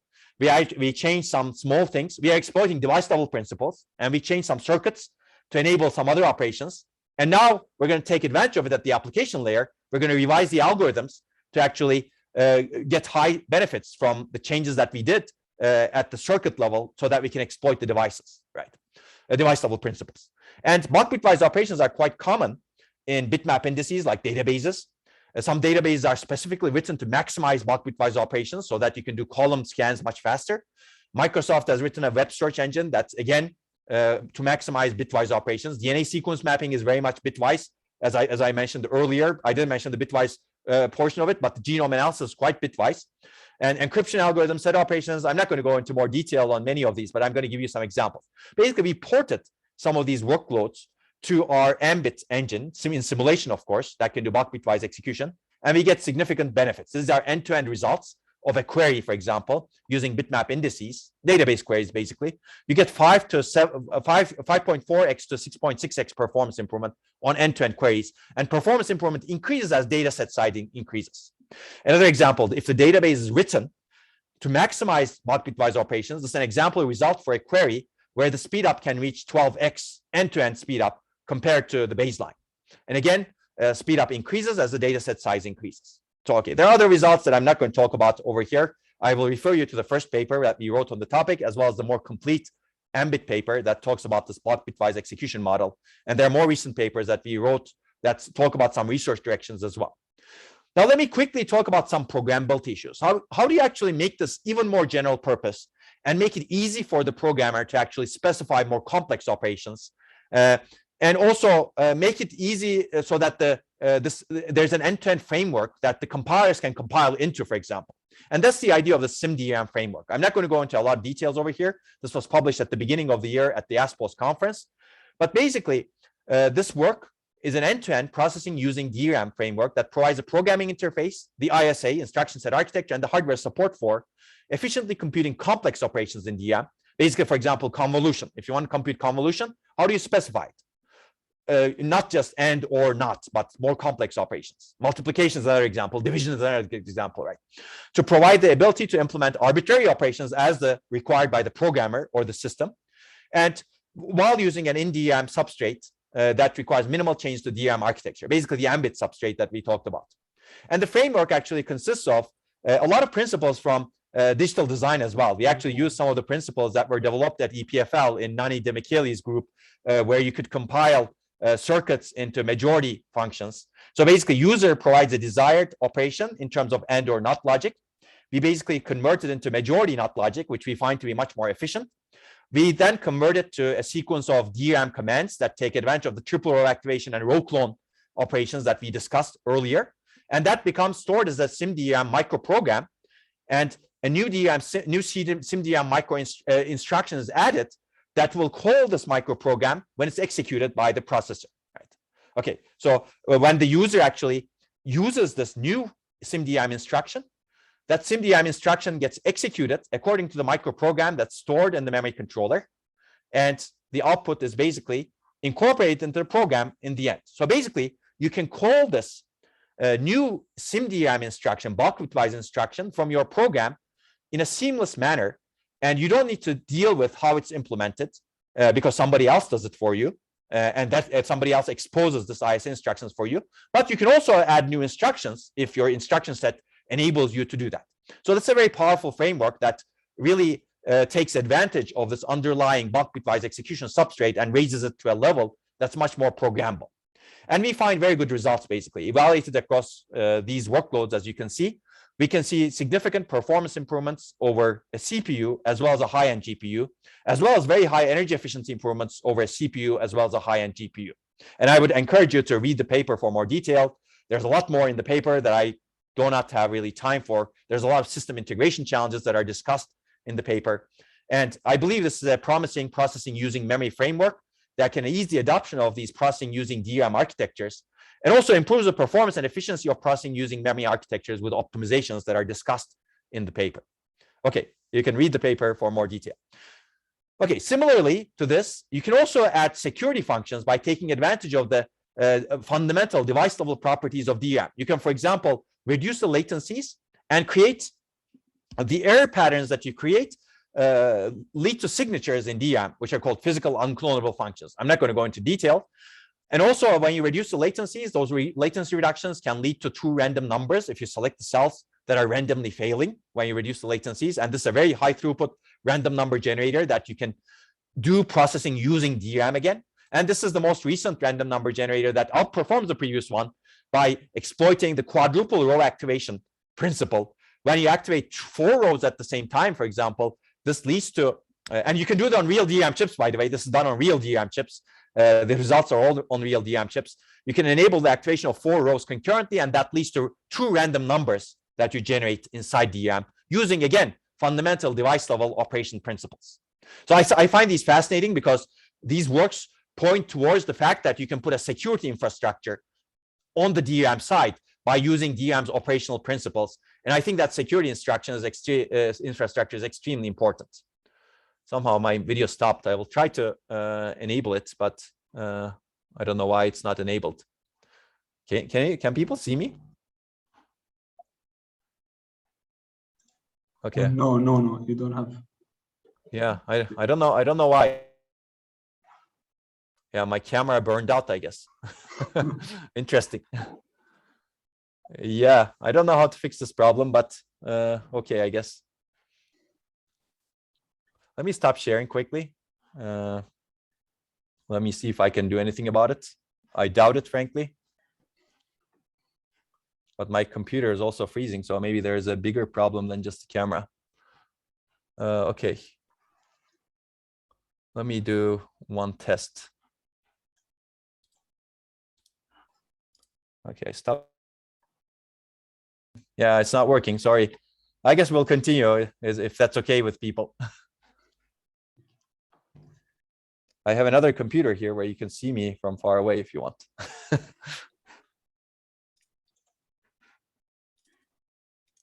Okay. Okay, let me do something. Okay, I think, yeah, I think I'll continue. This was a good opportunity to also take questions. I don't know if there are questions. Let me see the chat over here in my other computer. Okay, there's a question I think I see. Can the processing using memory techniques affect DRAM reliability? So that's a very good question. So we actually look at the effect of DRAM reliability on these techniques. And they can also, and we find out that certainly if you push the circuits too much, you can affect the DRAM reliability. And these techniques also get affected by DRAM reliability. And those need to be taken into account when you're actually, deciding like what to do, let's say. But these techniques can also put more pressure onto the DRAM by doing more activations, right? So they could actually exacerbate the roll hammer problems. They could actually exacerbate the noise problems potentially. And that needs to be investigated, certainly. So that's a very good question. And I think there needs to be future work that needs to be done to understand the effects much better. Okay. So hopefully you can, people can still hear me, right? I just want to make sure. Okay, good. Because I have some problems with my computer. I don't know why. I apologize for that, but we'll continue. So that's a very good question, basically. How do the processing using memory techniques affect reliability, and how do they get affected by reliability? I think there is more that needs to be done. Okay, now I'm at the end of processing using memory part. We're going to switch to processing near memory part. Before that, I think I will cover this work that used the soft MC infrastructure that we released to show that you could actually do row clone and bulk bitwise operations in a limited manner in commodity DRAM chips. Basically, these folks cleverly took the soft MC infrastructure, reduced the timing parameters to imitate back-to-back activations in row clone, for example, and also to imitate triple row activation by taking advantage of the chip's, let's say, latency characteristics. And as a result, in a limited set of DRAM chips, they were able to show that row clone is possible. And they also were able to show that in DRAM and OR are possible. Not as difficult, of course. They couldn't show not because that requires some change to the circuitry, but they showed and OR. So that's a very good proof of concept that DRAM chips are actually capable, based on, as we predicted, based on their fundamental operational principles, to perform bulk bitwise operations. And I think that's certainly good to examine. And I think that also validates some of the discussions that we had earlier. So basically, imagine now, if the chip is actually designed to take advantage of these operations and do them reliably, what else can you do? So there's capability, as we see in these works, as well as our works that I mentioned earlier. What if you actually design these DRAM chips to actually do the computation using their operational principles? And I believe there's a huge opportunity for that. Okay, there's another work that I will mention. This work actually does, again, row clone and bitwise operations and phase change memory in a similar manner. I will show you this picture over here in non-volatile memories. Basically, they can do n row bitwise operations inside non-volatile memory in one step. I'll invite you to read the paper for more details. But basically, this is also quite effective. And I think this is an example of the fact that memories in general are capable, greatly capable of doing bulk data movement and bulk bitwise operations internally with multi-row activation capabilities. And I think that's, again, quite powerful, and we should really be taking advantage of these opportunities going into the future. Okay, now let me quickly cover one more thing. This may also be covered in some other lectures, I'm not sure, but I will also mention the capability of some memories to do in-memory crossbar array operations. So some emerging non-volatile memory technologies have crossbar array structure, and many memories are like that, actually. These crossbar arrays can be used to perform dot product operations using analog computation capability. For example, they can operate on multiple pieces of data using Kirchhoff's laws. And I think this is very powerful as well. And this is a different kind of processing using memory. It's taking advantage of this capability, cross-by array operations, as opposed to multiple row activation operations, interaction operations. And basically, bit line current is a sum of products of the word line voltage times 1 over the cell resistance. And that way, by taking advantage of this fact, you can actually do a dot product operation, right? And computation is in the analog domain inside the crossbar array. But of course, to be able to take advantage of this, you need peripheral circuitry for digital to analog and analog to digital conversion of inputs and outputs in this case. Okay, so let me give a little bit more detail on this one. But basically, if you look at a crossbar array-based memory over here, this is the multiply and accumulate operation, or the dot product operation. You have voltages that are fed to the word lines, and you have data that is stored in the cells. And basically, as you feed the voltages to the word lines, the resulting current at the end is the sum of the voltage times the conductance of the cell. It's V1 G1 plus V2 G2, and that's essentially a dot product operation, right? Basically, it's a vector product. You have this vector that's being fed, and you have the vector of weights, and you basically multiply them.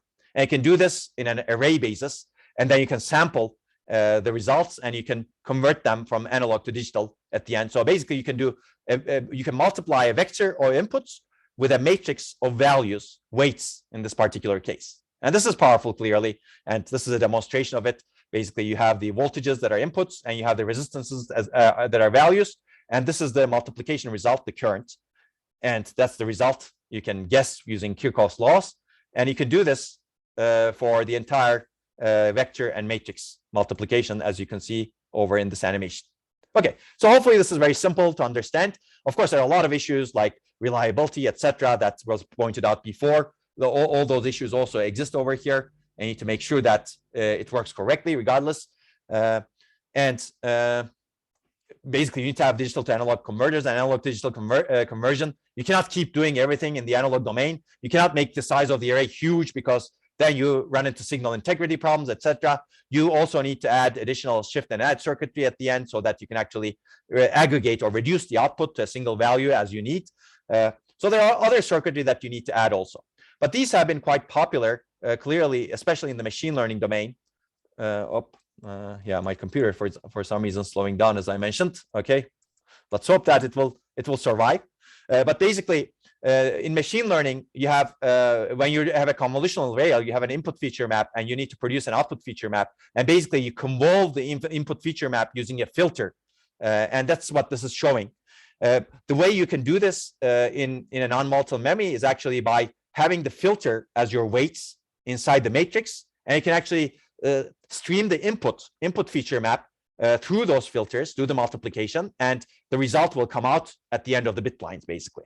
And this picture actually kind of shows that. I'm not going to go into the details of it, but basically the kernel, which is the weights essentially, are inside the MVM, and you need to map the data nicely so that the operations are done nicely. You need to carve out the input nicely and stream it into the MVM-based processing in memory array, processing using memory array, such that the input vector gets multiplied with the kernel matrix, and the result is an output matrix in the end. Okay, and this is one way of doing it. Basically, you have NVM capable, or processing using memory capable NVM like this. You need to have memory subarrays, and you need to have processing subarrays, because you need to move data over here. This is one design, clearly. And if you look at the processing subarrays, you're capable of doing matrix vector multiplication over here. But unfortunately, some functions cannot be done this way. Some nonlinear functions or some other functions that require different types of multiplication. As a result, they may need to be done in logic, either on the memory chip, or that you have to go back to the memory controller, the CPU, or in a logic layer. So I think this is also fascinating, and it's also quite promising, and there are a lot of other papers related to it that I'm not going to cover right now, but I wanted to mention it since it's also important, and it's also a different way of taking advantage of different technologies to do processing using memory. Okay, and that was processing using memory essentially. Now let's switch to processing, let's switch gears to processing near memory. And I think near memory is also quite exciting over here, because near memory enables perhaps even more easier to program way of taking advantage of memory-centric computing. And there are multiple opportunities here. One opportunity is taking advantage of a logic layer that's stacked underneath memory layers. And this logic layer, you can build processing elements inside the logic layer, and they have high bandwidth, low latency, reasonably low energy connections to many memory layers on top of them. And other true three-dimensional technologies are under development. There's monolithic 3D, and there's a next project at Stanford, for example, that is an example of future monolithic 3D engines using carbon nanotubes, for example, and resistive memories. And I think these technologies are quite interesting to examine going into the future, because they couple memory and processing together. They're at the epitome of memory-centric computing, if you will. But 3D technologies, even without changing the technology significantly, exist today. They have existed for a while, as you can see from our Ramulator paper here. And we've been looking at this for a while. And there are many interesting questions over here. I'm going to carve out two. One is, what are the performance and energy benefits of using processing near memory as a coarse-grained accelerator by changing the entire system, if you had that luxury, or by performing simple function offloading? This is more adaptable, let's say, at least for in a general purpose manner. And then we're going to look at what is the minimal processing and memory support we can provide, which could also be applicable to processing using memory with minimal changes to system and program. Now let's jump into the first approach. Whenever you have a new technology, it's always good to think about what is the maximal thing I can do with it and what is the minimal thing I can do with it. And we're going to talk about the maximal thing we can do with it at this point, so that we can look at the potentials basically. Okay, if you want to do something maximal with a new technology, then it's good to start with essentially an application. And this is what we started with when we started looking at this in 2012 or so. Graph processing, basically. Graph processing is very important, clearly, in many applications. It's especially important in machine learning because a lot of machine learning processing frameworks are actually based on graph processing. And scalable large-scale graph processing is challenging because if you throw cores at the problem, you don't get much performance, but you waste a lot of energy. In fact, a lot of bioinformatics is based on graph processing today as well. Why do you not get performance when you scale the cores? Because you have a lot of random memory access and little amount of computation. Basically, you're heavily memory bottlenecked. So the design we have for accelerating graph processing using near memory processing looks like this, basically. We start with three-dimensional memory plus logic technologies. And inside it, inside the logic layer, we put simple in-order cores. And these cores are connected to each other through some network, and they can communicate with each other. And each core basically controls the memory on top of it. And if you want to update a graph node, you basically need to send a message to the core that houses that graph node. So we don't move the data, we move the functions to operate on the data. And of course, we need to move the intermediate data, right? So basically, data movement is minimized, but what we do is we ship functions to the appropriate data that needs to be operated on. So basically, this is one cube, if you will. And if you want to scale up the system, clearly you can connect these chips together. And you partition your graph nicely on top of these chips so that you minimize inter-chip communication and maximize within, let's say, vault communication. These are called vaults, if you will. So basically, there's some programming that you need to do, programming burden that you need to do to take advantage of the substrate such that you minimize the data movement. But fundamentally, you program it using remote procedure calls. You ship the computation to the data. And fundamentally, this kind of looks like a primitive GPU, basically. It's physically addressed. You basically offload your graph computation on top of it. There's no virtual memory. There's no cache coherence. So in a sense, it's primitive GPU, but over time, it can actually evolve to something maybe even more powerful than GPUs. And also, you can accelerate machine learning on top of this. It's not specific to graph processing, even though we evaluated with graph processing. But of course, you need to have specialized accelerators for machine learning if you really want to take advantage of it, as opposed to simple in-order cores over here. So that's the gist of it, basically. Of course, this is a whole system design. It requires a lot of effort, clearly, to make sure it works and make sure you program it. But it's doable, as we showed, and as later works that came after us also showed. Let me give you the results. Basically, compared to commodity systems that are processor-centric, there's no processor memory dichotomy, as you can see over here. All of these Tesseract cores have access to 8 terabytes per second bandwidth, whereas the closest, the best previous design at the time is 640 gigabytes per second bandwidth, and it's not memory-centric, as you can see over here, because there's a processor and memory dichotomy, whereas you cannot distinguish between the processor and memory in the high-level view of the system in Tesseract. And this leads to significant performance improvement. Basically, you get 13.8x performance improvement averaged over 5 graph processing algorithms, as you can see.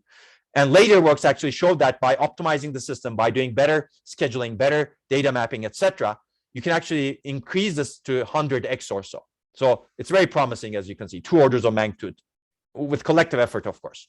And the energy reduction is also commensurate. We showed that you can get about 8x energy reduction averaged across these workloads. And later works actually improved this by improving the system. And they basically showed that you can go close to 2 orders of magnitude again.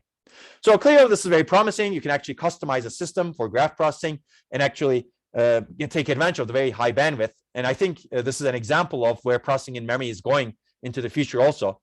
But of course, this is not easy to adopt, right? You have to change the entire system. Some people may be able to do that, but many people cannot. So how do we actually design a much more general purpose system? And that brings us to simple function offloading. And that brings us to this work that I've been mentioning earlier, the work that we did with Google, where we analyzed the potential of processing in memory for consumer devices. And clearly, consumer devices are very important. They're embedded in our lives. And energy consumption is a first-class concern in our consumer devices. They're going to be even more embedded than these watches, for example. There's going to be even more going into the future. There are going to be many machine learning accelerators, etc. Basically, you can imagine, and the workloads will come for sure, and the devices will come. And we analyze these 4 important workloads, and we basically quantified the energy cost of data moment, and we basically found out what I told you earlier. More than 60% of the entire system energy on these real workloads is spent on data moment. So we wanted to examine the potential solution of moving computation close to data. And clearly, there's a challenge here. We have limited area and energy budgets. So we actually have extensive analyses of this in the paper. I'm not going to talk about. But basically, the second insight that enables us to design efficient units is that a significant fraction of the data moment often comes from very simple functions. I'm going to give you examples of this. Basically, you can design lightweight logic to implement these simple functions in memory. You can put them in small, embedded low-power cores, or you can design small fixed function accelerators or configurable accelerators to enable these. And we found out that by having a relatively simple effort, offloading these functions to processing in-memory logic, processing near-memory logic, I should say, reduces energy and improves performance by more than 2x if you're using accelerators. If you're using cores, it's close, but not as efficient as the accelerators. And that's the idea over here. Let me give you an example of some examples of these functions very quickly. Compression is one example that's used heavily in Google Chrome, for example. I'm not going to talk about that. In machine learning, when you're doing machine learning inference, a significant fraction of the energy is spent on data moment to prepare the data, like packing and unpacking operations and quantization operations. And these are actually very simple functions that can be easily implemented with very simple accelerators or clearly with very simple cores on the processing near memory side. And that's essentially what we do over here. Okay. I mean, there's also quantization that I mentioned. Quantization is employed essentially in all networks, if you will. And this is also a simple data conversion operation that requires shift, addition, and multiplication operations. And it's also quite powerful. And again, you can offload it easily to processing near memory. And these are the full functions. Well, many functions that we examined in this work. I'm not going to talk about this in more detail, but you can see that these functions all get accelerated significantly by offloading them to either a core or accelerator that's next to the memory in the logic layer. If you actually push the computation to the bank, you can expect even more benefits that we did not do in this work. But as I will show you, some of the processing near memory engines that are implemented today by Samsung, for example, and by UpMem, they're actually pushing computation near the bank because the logic layer is expensive for them clearly at this point, but in the future that may change. And as a result, I believe that this foreshadowing can also foreshadow the benefits that we get from those devices, as I will also show. Okay, that was a more practical approach, let's say. And there are other practical approaches. We also looked at truly distributed GPU processing near memory. We have GPUs near memory, as you can see in the logic layers, and a huge main GPU. And these are smaller GPUs in the logic layer because logic layer is not cheap and it has thermal issues clearly. But we see significant benefits, and we also enable this in a manner that's transparent to the programmer in this work. We look at other examples. We accelerate pointer chasing. We accelerate dependent cache misses. We accelerate prefetching mechanisms. More recently, we've been looking at FPGA-based near-memory processing architectures. We looked at, for example, climate modeling, and this is showed real results that are much better than existing processor-centric systems like IBM Power 9. As I mentioned, we look at specialized accelerators, again, near memory for approximate string matching. We look at accelerators for time series analysis. And more recently, again, we look at neural network models from Google, and we actually design data-centric accelerators to overcome the downsides of existing Google Edge TPU. And I would recommend looking into this paper. There will be a talk about this on Sunday that you can watch online as well. Okay. Basically, this is the key summary of this work. I'm not going to go into details, but basically, the Edge TPU, the Google Edge TPU, suffers a lot because it's a monolithic TPU. It really is designed to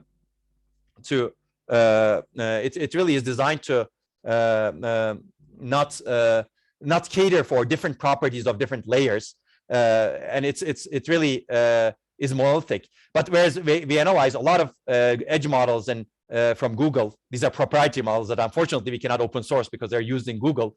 But we find out that there's a huge variability in terms of the characteristics of these layers as well as models. And basically, we design a heterogeneous accelerator framework where two of the accelerators are data-centric so that they can cater for the data demands of some of these layers much better. And you can see that the performance energy improves significantly when you actually design an accelerator that's fit for the data patterns that is seen in cutting-edge neural networks. It also improves cost and area efficiency, as you will see in the paper. I went over this relatively quickly, but I wanted to talk about it because it's actually another example of a data-centric, memory-centric approach that's improving the capabilities of existing machine learning accelerators. Existing machine learning accelerators are very compute-centric, basically. There's a memory bottleneck, but if you actually divide the machine learning accelerator such that some of them are compute-centric and many of them are memory-centric, and schedule the layers accordingly based on their characteristics, you can get significant improvements. Okay, I'm nearing the end over here. I'm going to talk about a few works, and then we're going to hopefully have time for questions also. But if you're interested, we also have a lot of work on FPGA-based near memory acceleration. I think these also show in real systems that you can use FPGAs to accelerate in high bandwidth, using high bandwidth memory to accelerate many interesting applications like genome analysis as well as climate modeling. I don't have time to talk about that. But in the end, all of these point out to the fact that we need to revisit the entire stack. We need to take an approach that's hardware, software cooperative, and we will need to design algorithms to devices. But we also can get there step by step. Now let's talk about that step by step, and that brings us to adoption issues and minimal processing in memory support very quickly. I'm not going to talk about this paper much, but the idea in this paper is that to enable instructions in the ISA such that they encode processing in memory operations. Basically, each operation is a cache coherent virtually addressed host processing instruction that operates on a single cache block. And basically, it could be like a PIM add. Programmer can use this, compiler can use this. And this doesn't change your sequential execution and programming model. There's no change to virtual memory, minimal change to cache coherence, and no need for data mapping because you're restricting the operation to a single memory module. And I think this is exciting because this is an easy to adopt processing near memory, or even processing using memory approach potentially if you can actually satisfy these requirements. So dynamically, you can also decide where to execute a PIM-enabled instruction, again, using either software hints or hardware predictors, as we do in this paper. And as a result, you can execute each operation at the location that provides the best performance. And this is an example of where you can do PIM add, for example, and we have a programming model here. And these are some operations that you can specify in your ISA that are PIM-enabled instructions. You can see that machine learning uses dot product, for example. Hash joins use hash table probing, and there are many, many applications. And I've argued that we need customizable instruction set architectures to take advantage of this sort of processing in memory-enabled instructions as well. Okay, I've already said these. I'm not going to repeat them. But basically, the performance improvements are significant. On 10 emerging data-intensive workloads, graph processing, data analytics, machine learning, and data mining, we get significant performance improvements just by changing the system minimally, let's say. Of course, there are some changes, but they're much more minimal compared to the prior approaches that we discussed. You can see that with large data input set, we get almost 50% average speed up, and the energy reduction is also significant. And you can read the paper for more detail on this. I believe it's a practical approach, and we need to look at these practical approach that can enable you to step by step move into the direction of actually a big revolution, let's say, of data-centric computing. Okay, so I think with this, I've covered two approaches, processing using memory and processing near memory. Let's talk about adoption a little bit. I think adoption is going to be important in both of these approaches. It's going to be even harder with processing using memory, as we discussed earlier. But clearly, there are potential barriers to adoption. I will just mention them: functionality and application and software, ease of programming, interfaces in both hardware and software, compiler support, hardware support, system support for coherence, synchronization, virtual memory, runtime and compilation systems for scheduling, data mapping, and access and sharing control, and infrastructures to assess benefits and feasibility. And I believe all of these are clearly important. I believe all of these can be done, but we really need to change our mindset and put our minds to enable memory-centric computing systems. Well, let me give you a little bit more examples very quickly. We can get there step by step clearly. And I have a lot of discussion in our paper that discusses these issues. But now today is very different from 5 years ago. Basically, today, we have real systems that can implement processing near memory. So these are actually devices, UpMem devices, which we have access to. And these UpMem devices actually have processors inside the bank, in each bank, basically. They call it the DRAM processing units. And you can buy them also if you're interested. And we experimented with this system that has 2,560 DRAM processing units in multiple ranks. And you can read the paper that's on archive over here. And you can also watch the talks. You can see the structure of the processing near memory engine. It's essentially a core. It's essentially a simple core. That's why this is processing near memory, near the bank. And if you're interested, we also released benchmarks to actually run on the system so that we can encourage research in this area. And we look at the performance of these benchmarks. You can find them open source, as you can see. We look at the performance of these benchmarks on the UpMem system. And clearly, we find out that UpMem architecture is fundamentally compute bound because you cannot do a lot of computation inside the memory. But most suitable workloads are memory bound, clearly because of that. And we found out that the most suitable workloads actually do extremely well on this system. They outperform the state-of-the-art CPUs and the state-of-the-art GPUs as well significantly. But they're also not so suitable workloads because they do a lot of computation. In that case, because the cores are not specialized to do that computation, UpMem system does not do very well. So these are the key takeaways that are encoded in the paper. And if you're interested, you can read the paper for more. I don't have time to talk about these key takeaways, and the paper is on archive, as I said. And if you have issues and if you find anything in the workloads or the paper, feel free to contact us. Hopefully the workloads would be useful for enhancing more research in processing in memory going into the future. And you can also find a lot of talks related to this that can initiate you easier. As I said, FPGA-based processing near memory is also real. So this is another real processing near memory-based system. You have FPGAs with high bandwidth memory, and you can do near memory processing in them. And this paper talks about some real results with them. I'm not going to talk about them again. And we actually have an analysis methodology and workloads for enabling near memory processing. Whenever you have near memory processing, one question arises, and the question is that what should you offload and what should you not offload to the cores near memory? And that question is tackled in this paper, where we analyze a lot of applications, and we basically do architecture independent and dependent profiling together to understand what should be offloaded and what should not be offloaded. And we develop a methodology for this that's all completely open source. Again, if you're doing research in this area, or if you're actually are implementing near memory processing systems, you can use them. And these are the applications we study. Basically analyze 345 applications, 77,000 functions, and eventually form the benchmark suite, as well as a categorization of the workloads, and find there are 6 classes of data movement bottlenecks, as you can see over here, and they're tackled using different approaches to the system. Some of them are extremely good for near data processing. Some of them are not good for near data processing. You need a processor-centric approach for them. And again, we release the benchmark suite and toolchain, and we're happy to get any feedback you can find online. And you can also find initiating talks and tutorials related to this, as you can see on the screen. Okay, and that's the paper.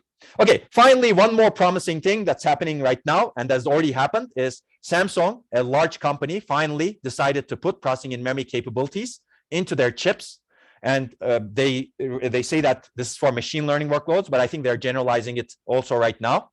Basically, this is very similar to UpMem system. You have near bank processing engines that are specialized to do multiply and accumulate operations. And you can read the ISSCC paper from Samsung. There's also an ISCA paper if you're interested related to this. But there's a simple instruction set architecture. It's a very simple processor, especially to do multiply and accumulate operations in neural networks, let's say. And they have a real chip related to it, and you can read more about it. So the takeaway is this is happening. Basically, memory-centric computing is happening. We need to enable it to happen in a more massive scale, in a much better way than it's happening right now, let's say.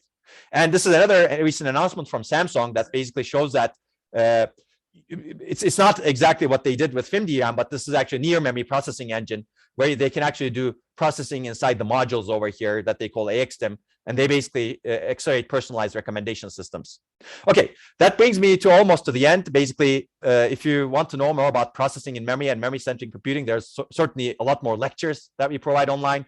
There's other tutorials. This is a little bit older version of this tutorial, but this covers some things that I do not cover here because of time limitations.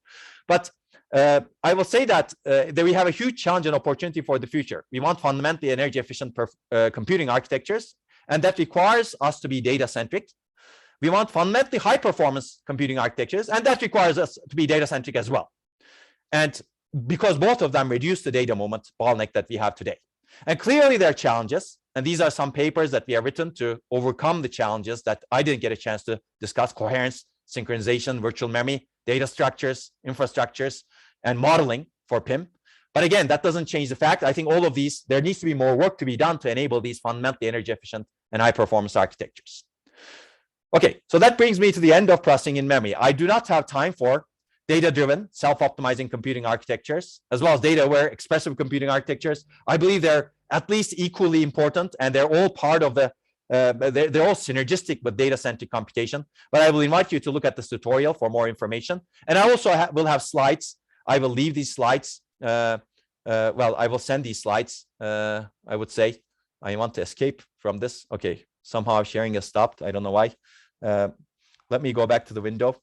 But basically, I will conclude. You can find the information about data-driven and data-aware architectures in the slides or in the other talks. But let me conclude. Okay, I have to, I guess, share again. Somehow, I apologize. I'm having a lot of problems with my video. I don't know why. I enabled my video, but it's still not showing up. So you cannot see me in half of the talk, let's say. But I will conclude regardless. Okay. So basically, this was where we started. Basically, we want to make architectures data-centric, data-aware, and I think we still need to make them that way. We talked a lot about data-centric in this lecture. I believe it's time to design principled system architectures to solve the data handling, in other words, memory and storage problem. We need to design complete systems to be truly balanced, high performance, energy efficient. We want really intelligent systems that are data-centric, data-driven, and data-aware, because data is the major bottleneck today. We cannot continue with the processor-centric approach we've been continuing with for decades.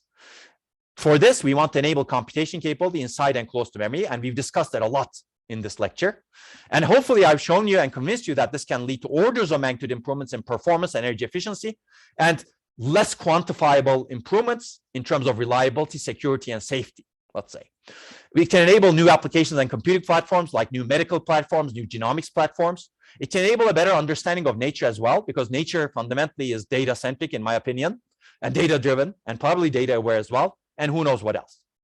And hopefully we will reach a much better place in our computing systems where we have much better principles. I do not claim to understand all of the principles that goes on in a system that looks like this. And not necessarily, we don't necessarily want to imitate everything, but we need to revisit the entire stack to enable much better systems. And we need to exploit good principles, some of which I have discussed in this talk, and you can read more, of course, on the slide that I'm not going to talk about now. But I will invite you to read the papers that we have written on the topic if you're interested, and watch the tutorial for the portions that I did not get a chance to cover, and watch the other lectures. At this point, I'll acknowledge all of the people who have funded our research. Please keep funding us. Without that, it's hard to enable this research, as well as these education classes too. And I'll acknowledge my group again. All of their research and our collaborators have contributed to this, and you can read more of their work in these newsletters if you're interested. And everything that I described is available online on my website and also these places. Feel free to contact us if you're using any of the tools, etc. And I'm happy to take more questions right now, since we have, I believe, some time. Thank you. Even though I do not see anyone, I am assuming there are some people on the other end of the Zoom who are listening to us. Absolutely. Thanks a lot, Onur. This was an amazing lecture. Oh, thank you, Ariel. I can see you, but you cannot see me. I don't know why. Actually, sorry about I that. can see you most of the time. I mean, it's just now that you become invisible. Oh, sorry. Yeah, I don't know what happened. My camera doesn't. Now my computer has a mind of its own, as you can see right now. I don't know what happened. What's happening at this point? Hey, Onur, how are you? Oh, hi, Andreas. Good to see you also. You had a new record, 380 slides in 2 hours. Well, I don't think I covered everything. I know, I'm just kidding. Sure. Yeah, but we should take questions. We have 5 minutes left or so, right? Yeah, I'm happy to take any questions, either right now or after the talk also, if they email any questions.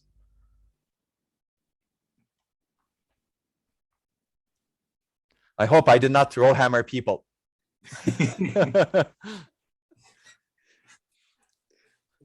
I know that's why we are asking questions, because we are in error.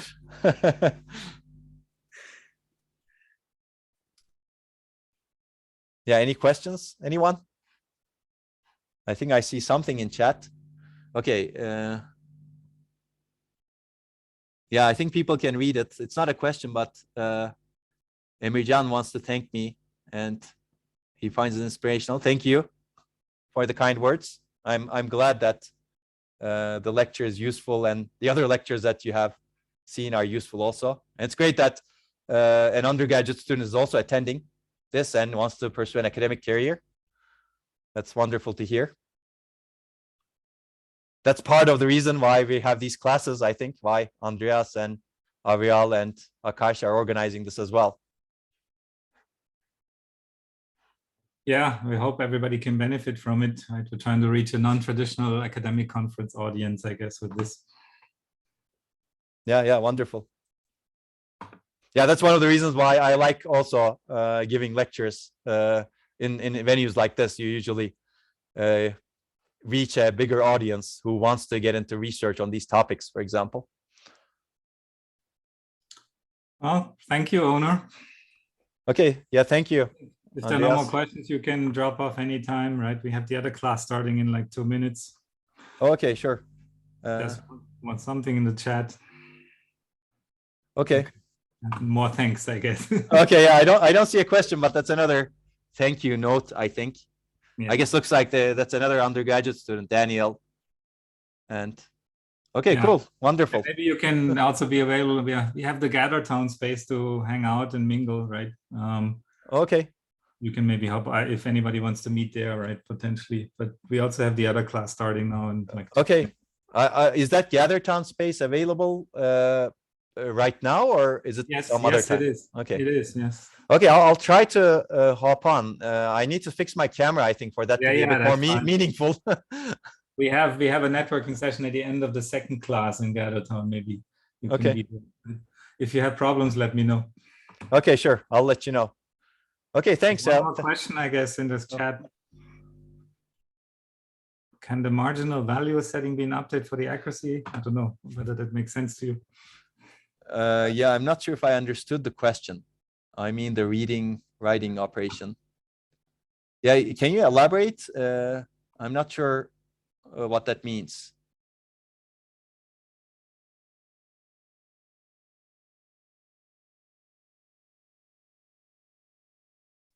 Yeah. Sorry, can you hear me? Yes, I can hear you now. Okay.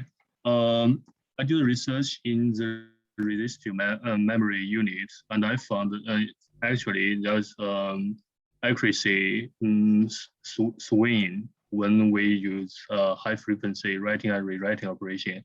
But I'm just wondering if we get enough margin value between the reading and writing and the writing operation. So the adjacent accuracy effects you just mentioned will be much safer than we set a not much a closer reading and writing voltage. I see. Yeah, I mean, I think it really depends on the technology and how much margin is there for the read-write operations in the technology, right? For example, in DRAM, there's a lot of margin in terms of latency for DRAM reads and writes, but that may not be true for the resistive memory technologies. It depends on what you're going to use for and what kind of latencies you specify. So I think it's hard to give an exact answer without knowing the technology and the parameters and how it's going to be used. Does that make sense? Yeah, because I just noticed that you just mentioned that there are 3 years all the memories devices will be affected, and I believe that that covers all the technologies. Yeah. Affected in terms of like errors like row hammer, read disturbance, some sort of errors, right? Yeah. Yeah. I mean, certainly. I think any memory technology that scales down to small enough technology nodes will have noise and reliability issues, read disturbance, write disturbance, retention. Yeah, all of those issues will be affected. So certainly these margins will get more dangerous to exploit, let's say, as technology scales down. Okay, so that means that means there's no certain way to give a clear barrier between the reading and writing to keep a high accuracy in this kind of memory devices. Yeah, I'm not exactly sure because I have to see what you're exactly working on. But if you, for example, if you don't rely on margins too much, and if you can build a sensing circuitry and analog to digital conversion circuitry to be robust, then I think it's certainly possible to still do computation. But of course, you need to be careful, right? It's analog computation is always vulnerable to noise, and you need to keep the noise margins in check. If your arrays are huge, for example, the probability that you're going to get an error is going to be higher. If you keep your arrays small and partition and exploit parallelism across the arrays, then the probability of you getting an error due to the noise is going to be lower, right? So I think in the end, it really depends on how you design the circuitry and the sensing components and the digital to analog and analog to digital conversion components. So if you put higher cost to the device, you can make it more robust, in my opinion. Okay, so the key point is a high cross density, yeah? Yeah. I mean, you can think of it that way, yes. Okay, I get that. Stop Thank you. Okay, I think we're over time. So I see the second speaker is here. The student volunteer, can you make Nick Fraser the co-host?